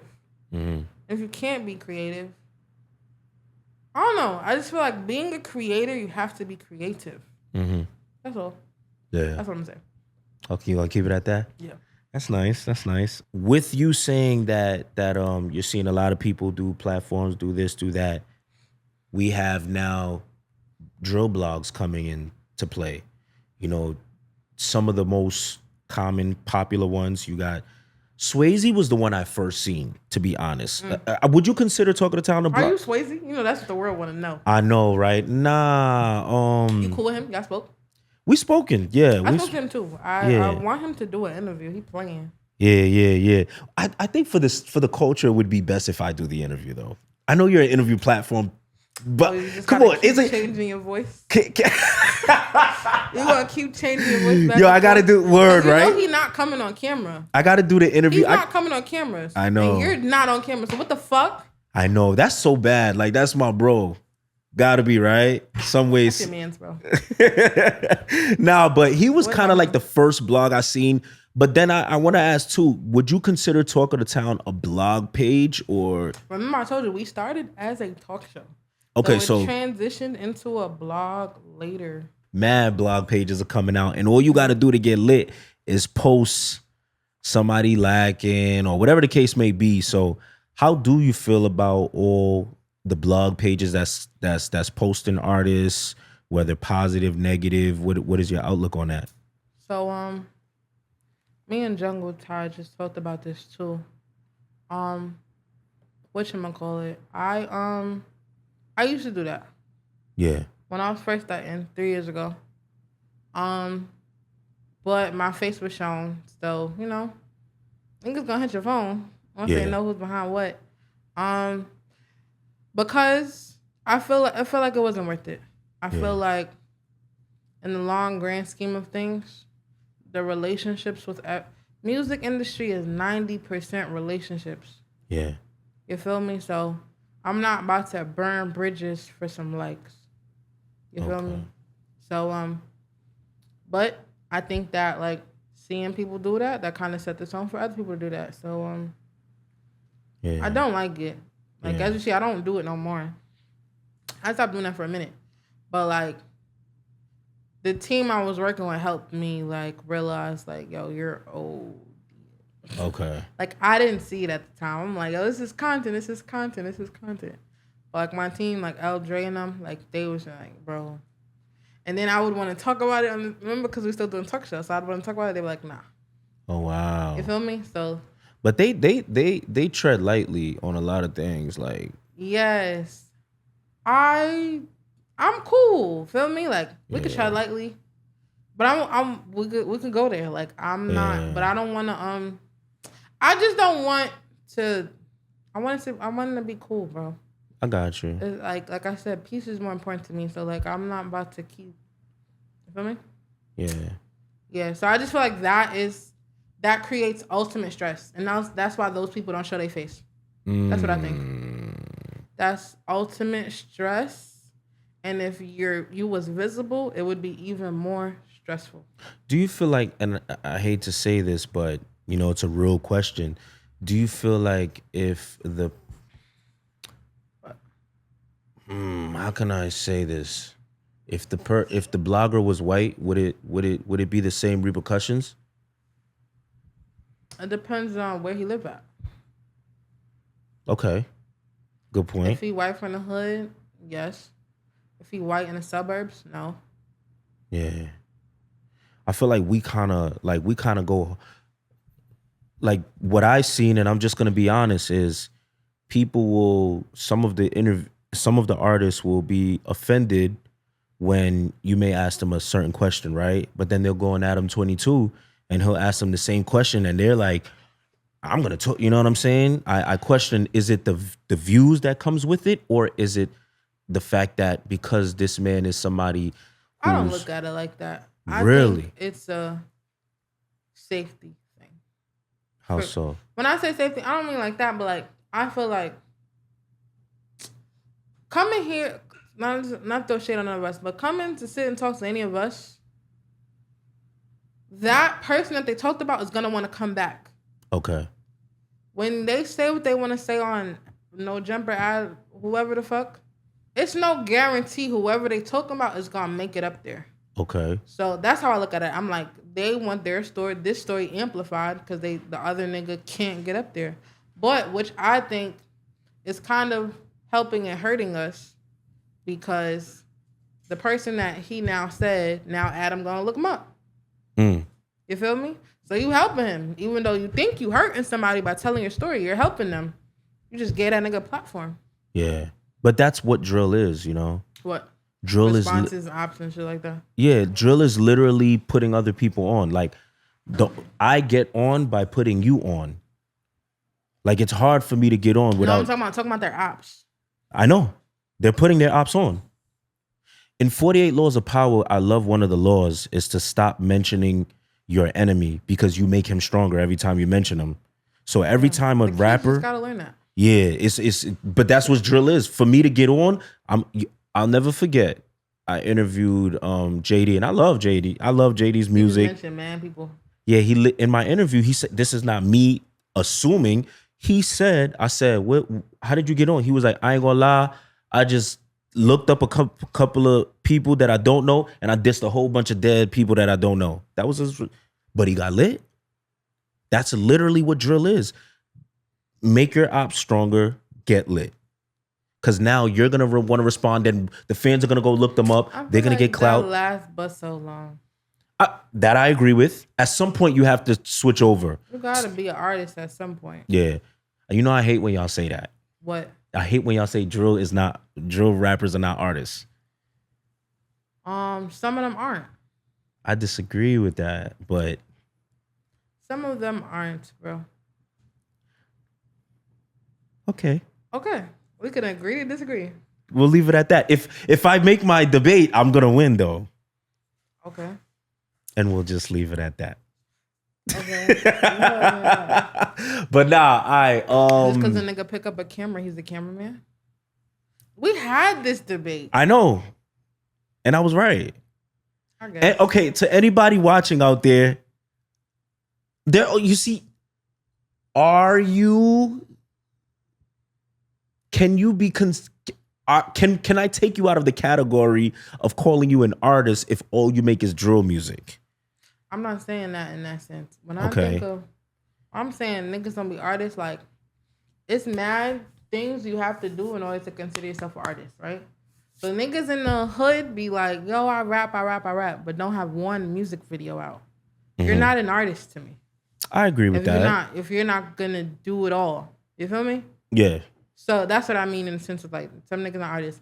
Just because you go on mad different platforms and do freestyles, I don't consider you an artist. I agree with that. You need a music video. Yeah. You need to do it all the way. Yeah, I agree. That's all. Okay. I'm not talking about the lyric kind. Okay, gotcha. All right, well, then I'm with you. I'm with you. I just feel like, we put our all in this shit. Anybody that's doing content, you know what I'm saying? Put their all in this shit. So facts. Half steppers that want to compete with like people that put their all in this shit, no. Yeah. You got a long run, bro. Gotcha. That's all. I remember maybe a couple of months ago, it was kind of like back and forth with like, well, let me not say back and forth, but I guess Murda B had issues with Talk of the Town. Murda B had issues with Talk of the Town? That's what I heard. She had issues with Talk of the Town? I think something happened. She wanted to be a part of the she felt like why she wasn't a part of the conversation. I don't remember what it was, though. She felt like she deserved to be part of a conversation. Was it First Week Views? Something like that. She just felt like she deserved to be part of a conversation. I don't remember what it was. Yeah. And, yeah. No, L does a show called Control the Convo. There we go. L started all the beef. She didn't start all the beef. Yo, You just said they tread lightly. Now when they speak up, everybody. No. Normally, you know, when I seen that clip, I was shocked. What? Because Dre Stacks, I normally see they don't really push the line like that. But she was like kind of like, I guess she just was a little bit going at Murda B, like, yo, you just dissing or whatever the case may be. And kind of you took I guess you got backlash for that since you were there or something. Yeah. Yeah. Did you get to speak to Murda B or something like that about over that? Yeah. And what was that like? Yo, Murda B is literally just enjoying herself. Yeah. She cared about it, but like I don't think she was like that mad. Like her team was more so mad. Okay. But I don't think she was that mad. I don't think Murda B really be tripping over nothing. I think she just don't like when people be talking bad about her. Gotcha. You know what I'm saying? Like, or whatever the fuck. But she's just a kid being a kid. You know? Gotcha. You know, kids fall, they get up, take that shit off. So I mean, like, that shit was my nothing. Gotcha. But L, you keep saying L treads lightly, but she do be starting a lot of conversation. Mm-hmm. Like when we was doing Talk of the Town, it was a whole bunch of debates of who started drill music. Mm-hmm. We talked about it on Talk of the Town. And then Drewski, it was around quarantine time or a little before quarantine time. Yeah. Drewski did this whole thing about who started drill. Oh, yeah, I seen that. Who started drill? Hell yeah. That started from a conversation on Talk of the Town. Who did y'all believe started? I don't remember who I said. But, it depends. What drill we're talking about? We're talking about Chicago drill or New York drill or? I guess I was shooting more for New York. You know what I mean? Early.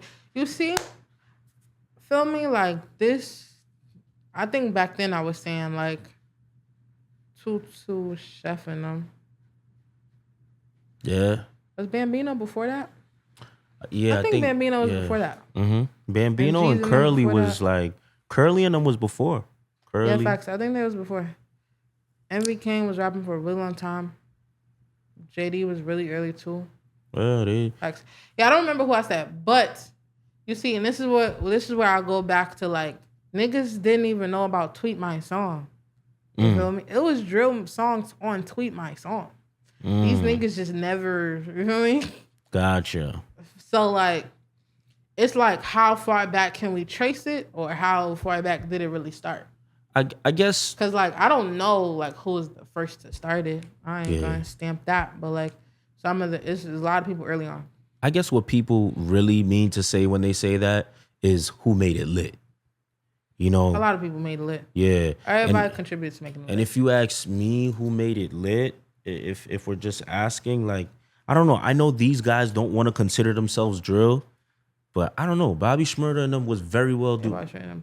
That's how I feel. But they always say, what Rowdy says, stupid nigga, this ain't drill music, something like that. Yeah.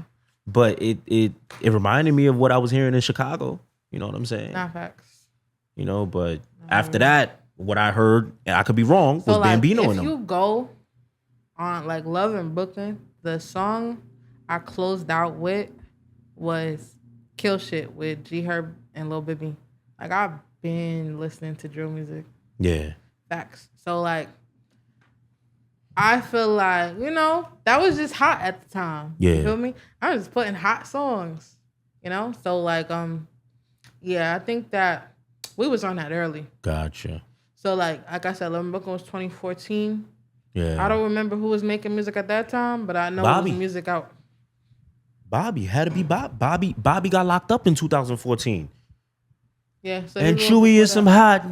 Yeah. You know, that was facts. Yeah. But they don't really claim drill. They don't really say they make drill music according to what Rowdy said. That's fine.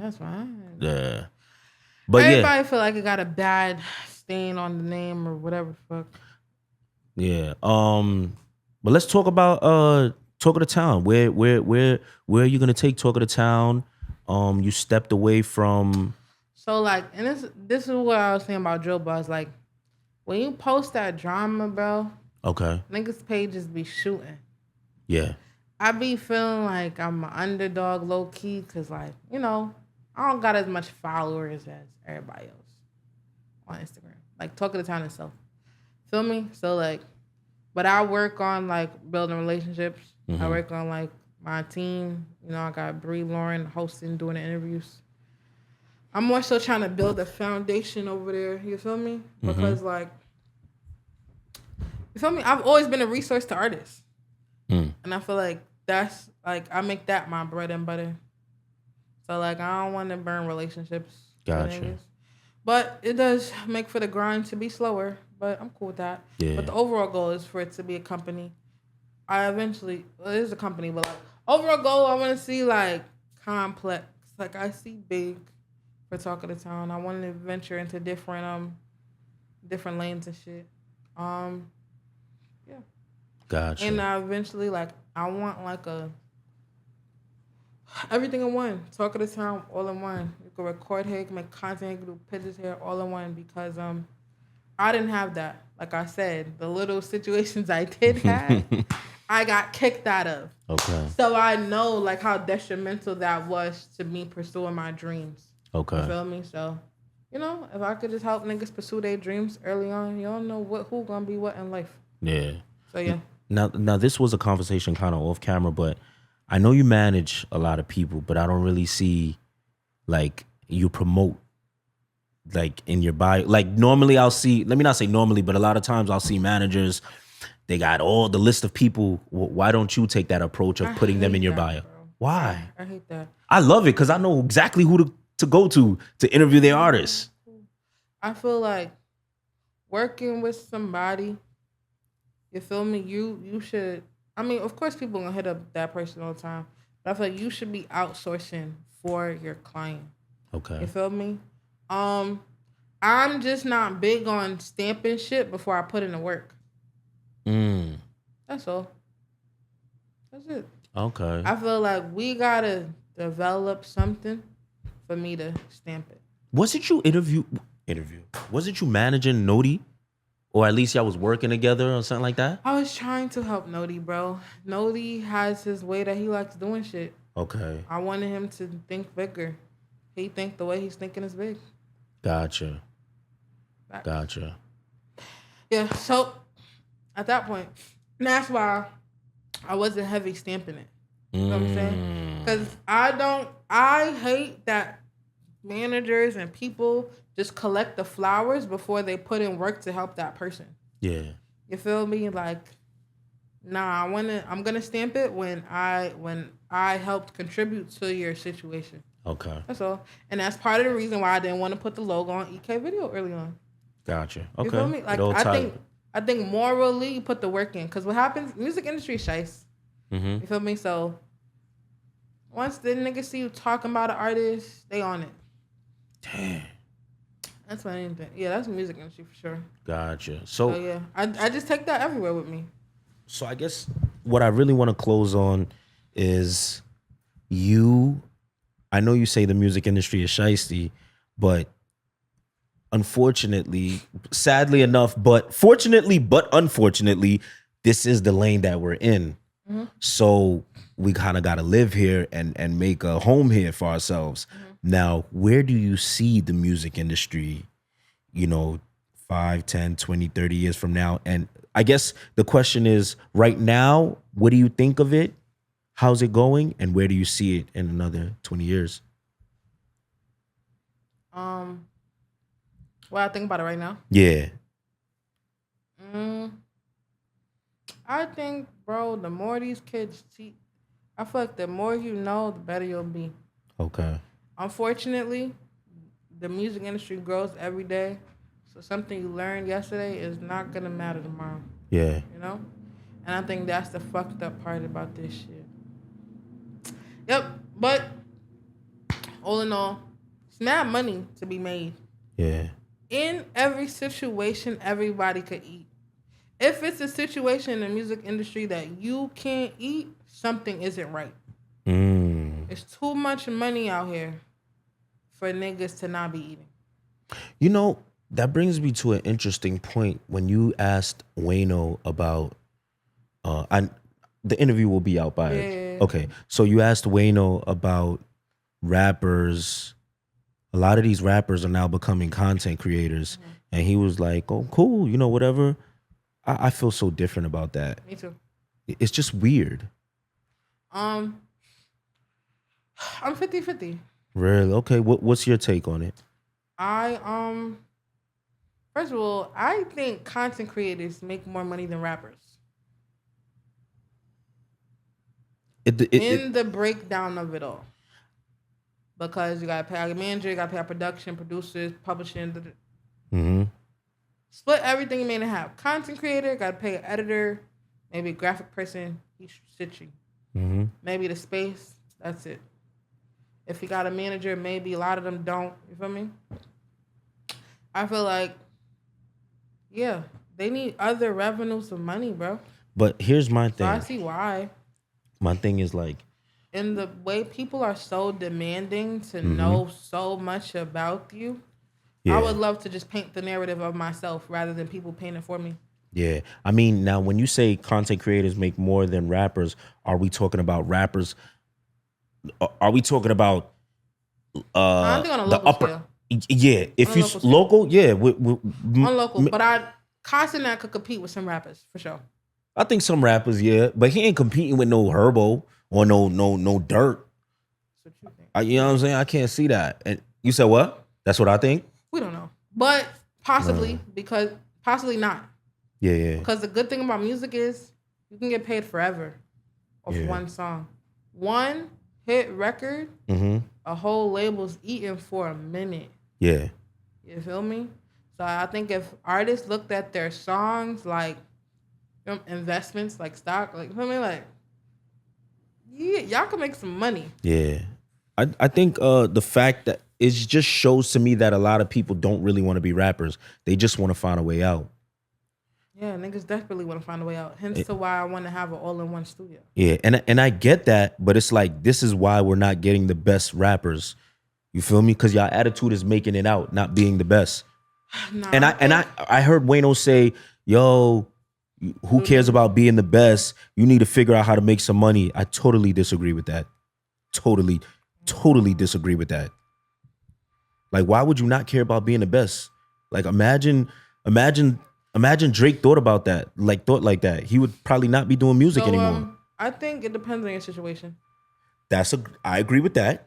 Because as I've been working with different drill kids and stuff like that, they are literally doing music as therapy. Yeah. Like, EK was making some of the best songs when he was mad. Like, I was in the studio with Sha G's. He really works on his delivery. You know what I'm trying to say? Yeah. Kenzo is really writing, trying to be the best. So, like, I don't think it's the same for everyone. Yeah. I think the real rappers will stay real rappers. Yeah. So I just think only time will tell who's stick around or not. But I just feel like, but when EK was in the situation he was in, hell yeah, he was doing all he could to fucking, you know what I'm saying? Yeah. And same for Kenzo, freestyling in her house, you feel me? Yeah. And Shaji, you know what I'm saying? So like, when the situation is different, you can be your best. If you're fighting for survival or worried about survival, you're not gonna be your best. You're trying to get by. I disagree with that. If you're worried about survival, you're trying to get by. Yeah, I so disagree with if you're worried, like, if you're about survival, you think you're gonna do your best in your craft. I low key feel like some of the greatest you see how you said Sha EK's greatest work came when he was mad? Like, some of your greatest content comes when you're truly, your back is against the wall. I just feel like people are at a position where they don't want to live with that feeling for long enough. Think about, all right, Taraji P. Henson. I heard that. So when I say that, yeah, survival and like back against the wall, to me, is two different things. Okay, that's fair. You feel me? Because in your situation now, you got to think of what's your back against the wall now. Yeah. Back then, your back against the wall was survival. Now, your back against the wall might be like, damn, my shit not hitting how it used to. I got to cook up. That's true. So, yeah, that's all. Gotcha. Back survival might be you with the ops is around, things like that. That's where you going. Survival might mean you don't know what the fuck you're gonna eat at night. So you working your ass off on this song because you're gonna get distribution at the end of the month. You're cooking up 57, 60 records because you need money at the end of the month. That's what I'm saying. I see. But not every song gonna be your best. But you're working hard for survival. No, what I'm saying is the real rappers are gonna stick it out. Sha EK he sticked it out. He stuck it out. The rappers who we all know is not that good are gonna go do like content. Like I can never see K Flock going to be a content creator. Never. Cause he's talented. I could never see. Can you kidding me? You think you could see K Flock be like, yo, let me go do content? Never.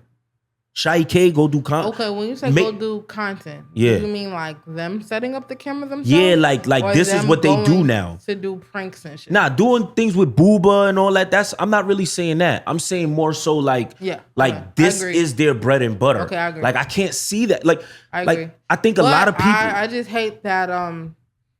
I hate that the labels make them do content, the pranks and TikToks and stuff. I feel like it gotta be natural. We can't force it. I agree. I feel like some rappers, the mystique is what we love them for. You feel me? I'm not gonna lie. No knock to K Flock. If he come home and he do pranks, I'ma just exhale really hard. Cause I feel like he's just one of them. He's a superstar. You feel me? Oh, yeah. You know what I'm saying? You don't need that. But I wouldn't hate on Booba and Noti. If he decided to do their platform, go for it. And that's a great look for Booba and Noti. But I just feel like some rappers are just superstars and they don't need this and that. But I think a lot of labels are seeing that it's working, so they're like, go for it. But I don't think that shit works. Yeah? No. I hope Curly doesn't get mad at me when I say this, but I think it helped him. The relationship helped him, not the content. Nah, come on. What? Coey, come on. What? Well, I'm a girl, so I'm looking at it differently, I guess. He got with her after that, though. He was already bubbling. But we was in tune because they got together. Female-wise. I'm going to speak for I don't know what the nigga is. If y'all thought he was funny and shit. No, I definitely think relationships help. I do. Yeah. But I think it wasn't like he started doing content and got in a relationship next month. It was like a couple of months that had went by. But he was bubbling up. I think when we saw them together, we were like, oh, this nigga back in this shit. A lot of girls I know don't really watch they shit. You know? Watch what, the pranks and all that? Yeah. Okay. So when we seen it was once like, oh shit, he got a new female rapper. You know what I'm saying? Like, giving money back to Ari. Who the fuck? You know what I'm saying? Yeah. So I like female wise. That's just like, oh, is he talking about her in this song? Is she talking about him in that song? I think that's gotcha. Okay. All right. Well. Yeah, you think the content got him lit? Yeah, I definitely think the content got him lit. It helped him out. I can't say it got him lit, but it helped him out. It helped. I'm curious to know if he feels like it helped him too. I think it did, but it's no disrespect to him. You know what I'm saying? Nah, for sure. I definitely think he felt like it helped. Yeah, but I feel like rappers just have to treat their music way more valuable than they do. Yeah. That's all. Like I just had to tell D-Thing that most recently, bro. Some rappers have more content out than music videos, and that's scary. Nah, I'm saying in the sense of even giving out a verse. You see how I tried to tell EK like, yo, giving that verse out could change a life. Like I had to tell D-Thing that most recently. Like the Talk Facts thing was TOTT song. You feel me? That was a record that changed all of y'all lives. Yeah. And you're just like, I was just helping my mans out. Like, no, that's a big deal. You feel me? Well, I think it made sense for all of them though. What? That song. I'm not saying it didn't make sense. Okay. I'm just saying like, remember that your music is valuable. That's all. Yeah. Don't look at everything like a throwaway. Because a throwaway might change your life. You're right. One record keeps a label open. Now, you're 100% right. Because I feel like there's some artists now who's losing their hype because they gave out way too many verses. I want the sweepers to stop giving out verses. I don't know. They still flicking though. I ain't gonna lie. They still flicking, but it's getting oversaturated. I hate it, bro. Yeah. It's too much. If it ain't somebody out of town big, stop. Nah, I feel they you. linked everybody. One of them gave the content creator a verse. Wait, which one? The Raheem, I think, got a verse from one of them. Prince Raheem? Yeah.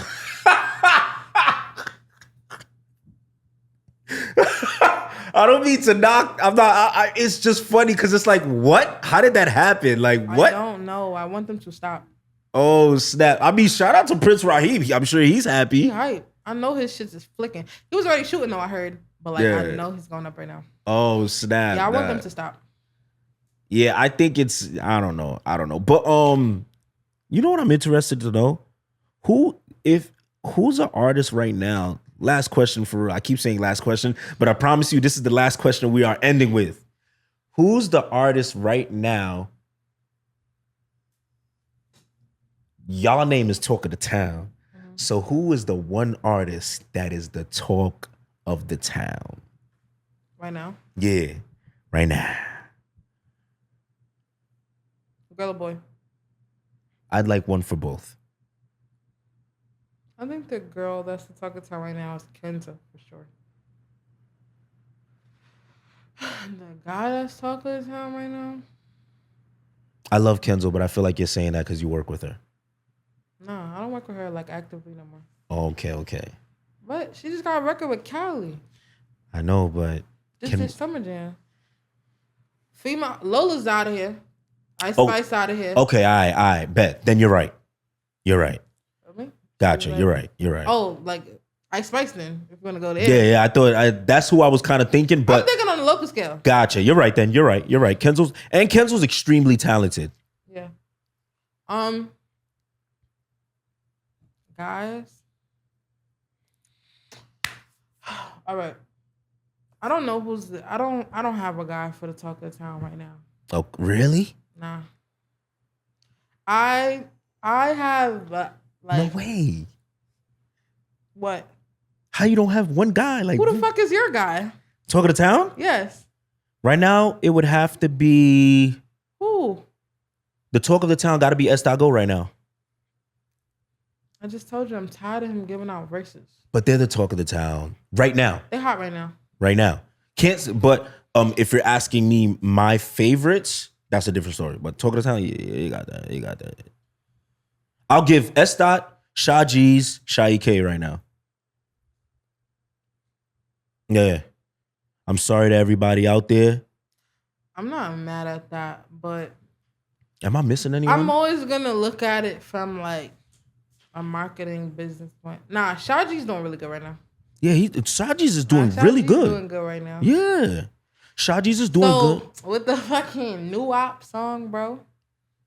Yeah, New Op, right? Remember that shit got taken down for mad times on YouTube? So I think I interviewed Sha G's a month or two before that song came out. Yeah. Rolling Stone hits me up. Like, yo, we're trying to get in contact with Sha G's or whatever the fuck. So I'm like, all right. Feel me? I'm like, all right, or whatever the case may be. We get on the three-way. Rolling Stone tried to help us get that video back up, bro. Really? Facts. Wow. Still didn't work. Why couldn't it go up? Why did it go down? YouTube kept giving us some bullshit-ass reasons, bro.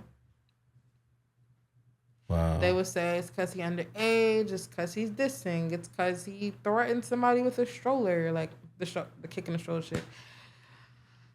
Yo, we tried mad shit, bro. Eventually. But this goes back into the freedom of speech thing. Yeah. So Rolling Stone kind of wrote an article about like this is limiting freedom of speech. They keep taking it down, shit like that. But that's not the first time like I got asked to like give my insight on something. You know, we did the Daily News like a couple months earlier. Yeah. Probably a year before when they was like trying to ban drill music. I don't know why they were trying to do that. But it's because everybody was speaking like, oh, we're not posting disses anymore. Yeah. No, listen that. How you felt about that? Bullshit. What happened to all those people? They're still posting disses. Yeah. Okay. Well, I don't think you could diss on the radar. I don't think you can. But I think I'm not gonna call them names. Now, facts. I know. This is the way I feel. They say that those were shot before, so I don't know. You said what? They said those were shot before that happened. Like, Gabe be holding on to freestyles. Yeah. So he said, like, some of those were shot before that happened. Possibly. I don't know. I fucks with underrated, though. I feel like can't limit niggas' freedom of speech, man. Yeah. I mean, how do you feel? Like, I get the reasoning, though. I understand that people want to stop the violence and all that. But this is the question I always have for people. I always have this question. Are we going to be oblivious? Like, are we going to act like it's not happening? Let me tell you, and this is what I always say. They are. You don't think they are? Yeah, without a doubt. It's like, as long as you're not you're not saying a name, it's totally fine. No, as long as you support, like, all of us are guilty to some degree. Because we're all in it. I think we all guilty to some degree. But I think everybody wants to make themselves like, wait, I'm honorable. You know what I'm saying? Like, I feel like we are all honorable because we gave them a platform. Yeah. When I say honorable, I mean that this freestyle, this interview, this content might get this nigga out the hood. Yeah. So yeah, we all honorable. We all helped contribute to whoever's success in some way, shape, or form. I feel like that means a lot. Yeah. So yeah. I look at music as therapeutic. So I feel like niggas just be they gotta get it out their system. They gotta get off their chest, their kids. Yeah. What do you say to the people who be like, well, when you let them say this on your platform, that's instigating or something like that? I get that a lot. I ain't gonna lie. Yeah, you instigate. Me? You think so? Break it down. Put me on. Why you feel that way? To some degree. I feel like you would think something is dead. Then you see a PPhilms interview. Such and such talks about da-da-da. Yeah. You think that's instigating? That's not instigating, but that's like bringing it back up again. I think it's doing my job. Like, right? Like, look. I interviewed FR months ago, maybe 11 months ago. But you know what everybody's going to say? P, you was instigating. Why you ask Coey that? But is it fair? Now, look, so this is what I always say. Now, imagine you came here and I asked, and I didn't ask you about that situation, right? And then you left feeling like, so why did you give FR the platform to say how he felt? But then when it came to me, you didn't give me the opportunity. So now I'm stuck. It's like a catch-22, you know?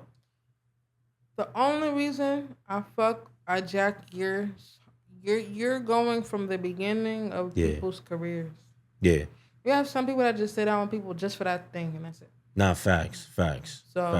Now, my thing is like, I really want to get everything. Thing with you is, I just feel like if they're already giving you front to book cover of their life, yeah, for them to come back to start some, you know what I'm saying? Wait, like who? Like, give me an example. You could give me names. I don't mind. Trust me. I feel like, can I speak on what's not out yet? Yeah. I feel like this Drizzy interview is going to start some shit for you. Probably. It's going to start up some sparks. I feel like TG talking about they wasn't cousins is going to start up some sparks. Okay. Well, it did start up sparks. You know what I'm saying? Yeah, just shit that be dead. Just be sparked up again. All right, so let me go. And you did TG like 3 times. TG, I love TG. I love his energy. I fuck with TG too. Let me tell you. TG. So when you do him the 3rd time, what are you looking for this time? This is what I'm saying. Whatever's happening in his life right now, like whatever. Let's say in another 6. It's mad people that want to get up here, gang. Like who? Like give me a name. Who I haven't gotten that want to get up here. That I should interview. That you should interview. Yeah, that's interesting. I didn't see the I'll one yet, but it's literally loading. It's already up there and about to go. I had just had mad editing to do on that. I'm waiting for YouTube to clear it. Yeah. Who you shouldn't get up here? Did you do Young Devin? Nah. Oh damn, that's a good one. That's a good one. I'd like to do Young Devin. Yeah, I think. But it gotta be like look, TG. You know how TG walked in here? Yo, PPhilms, what's good? Like they fuck with us. Yeah, but it's like some people come in here like you mad boring. You feel me? Like I'm being honest. Like, come here ready to have a conversation. Some people will really ask you for an interview, sit on that couch, and act like you put a gun to their head. I was glad you did cost structure. Yeah. I was glad to see him by himself. Yes, I really like that interview. I really like that interview because he didn't violate, but he said how he felt about everything. Now, let me break it down. TG, right? So the K-Flock and D thing situation, right? How does that even come up? And I love that you just asked that question. Do you know that wasn't a question of mine? He just said it.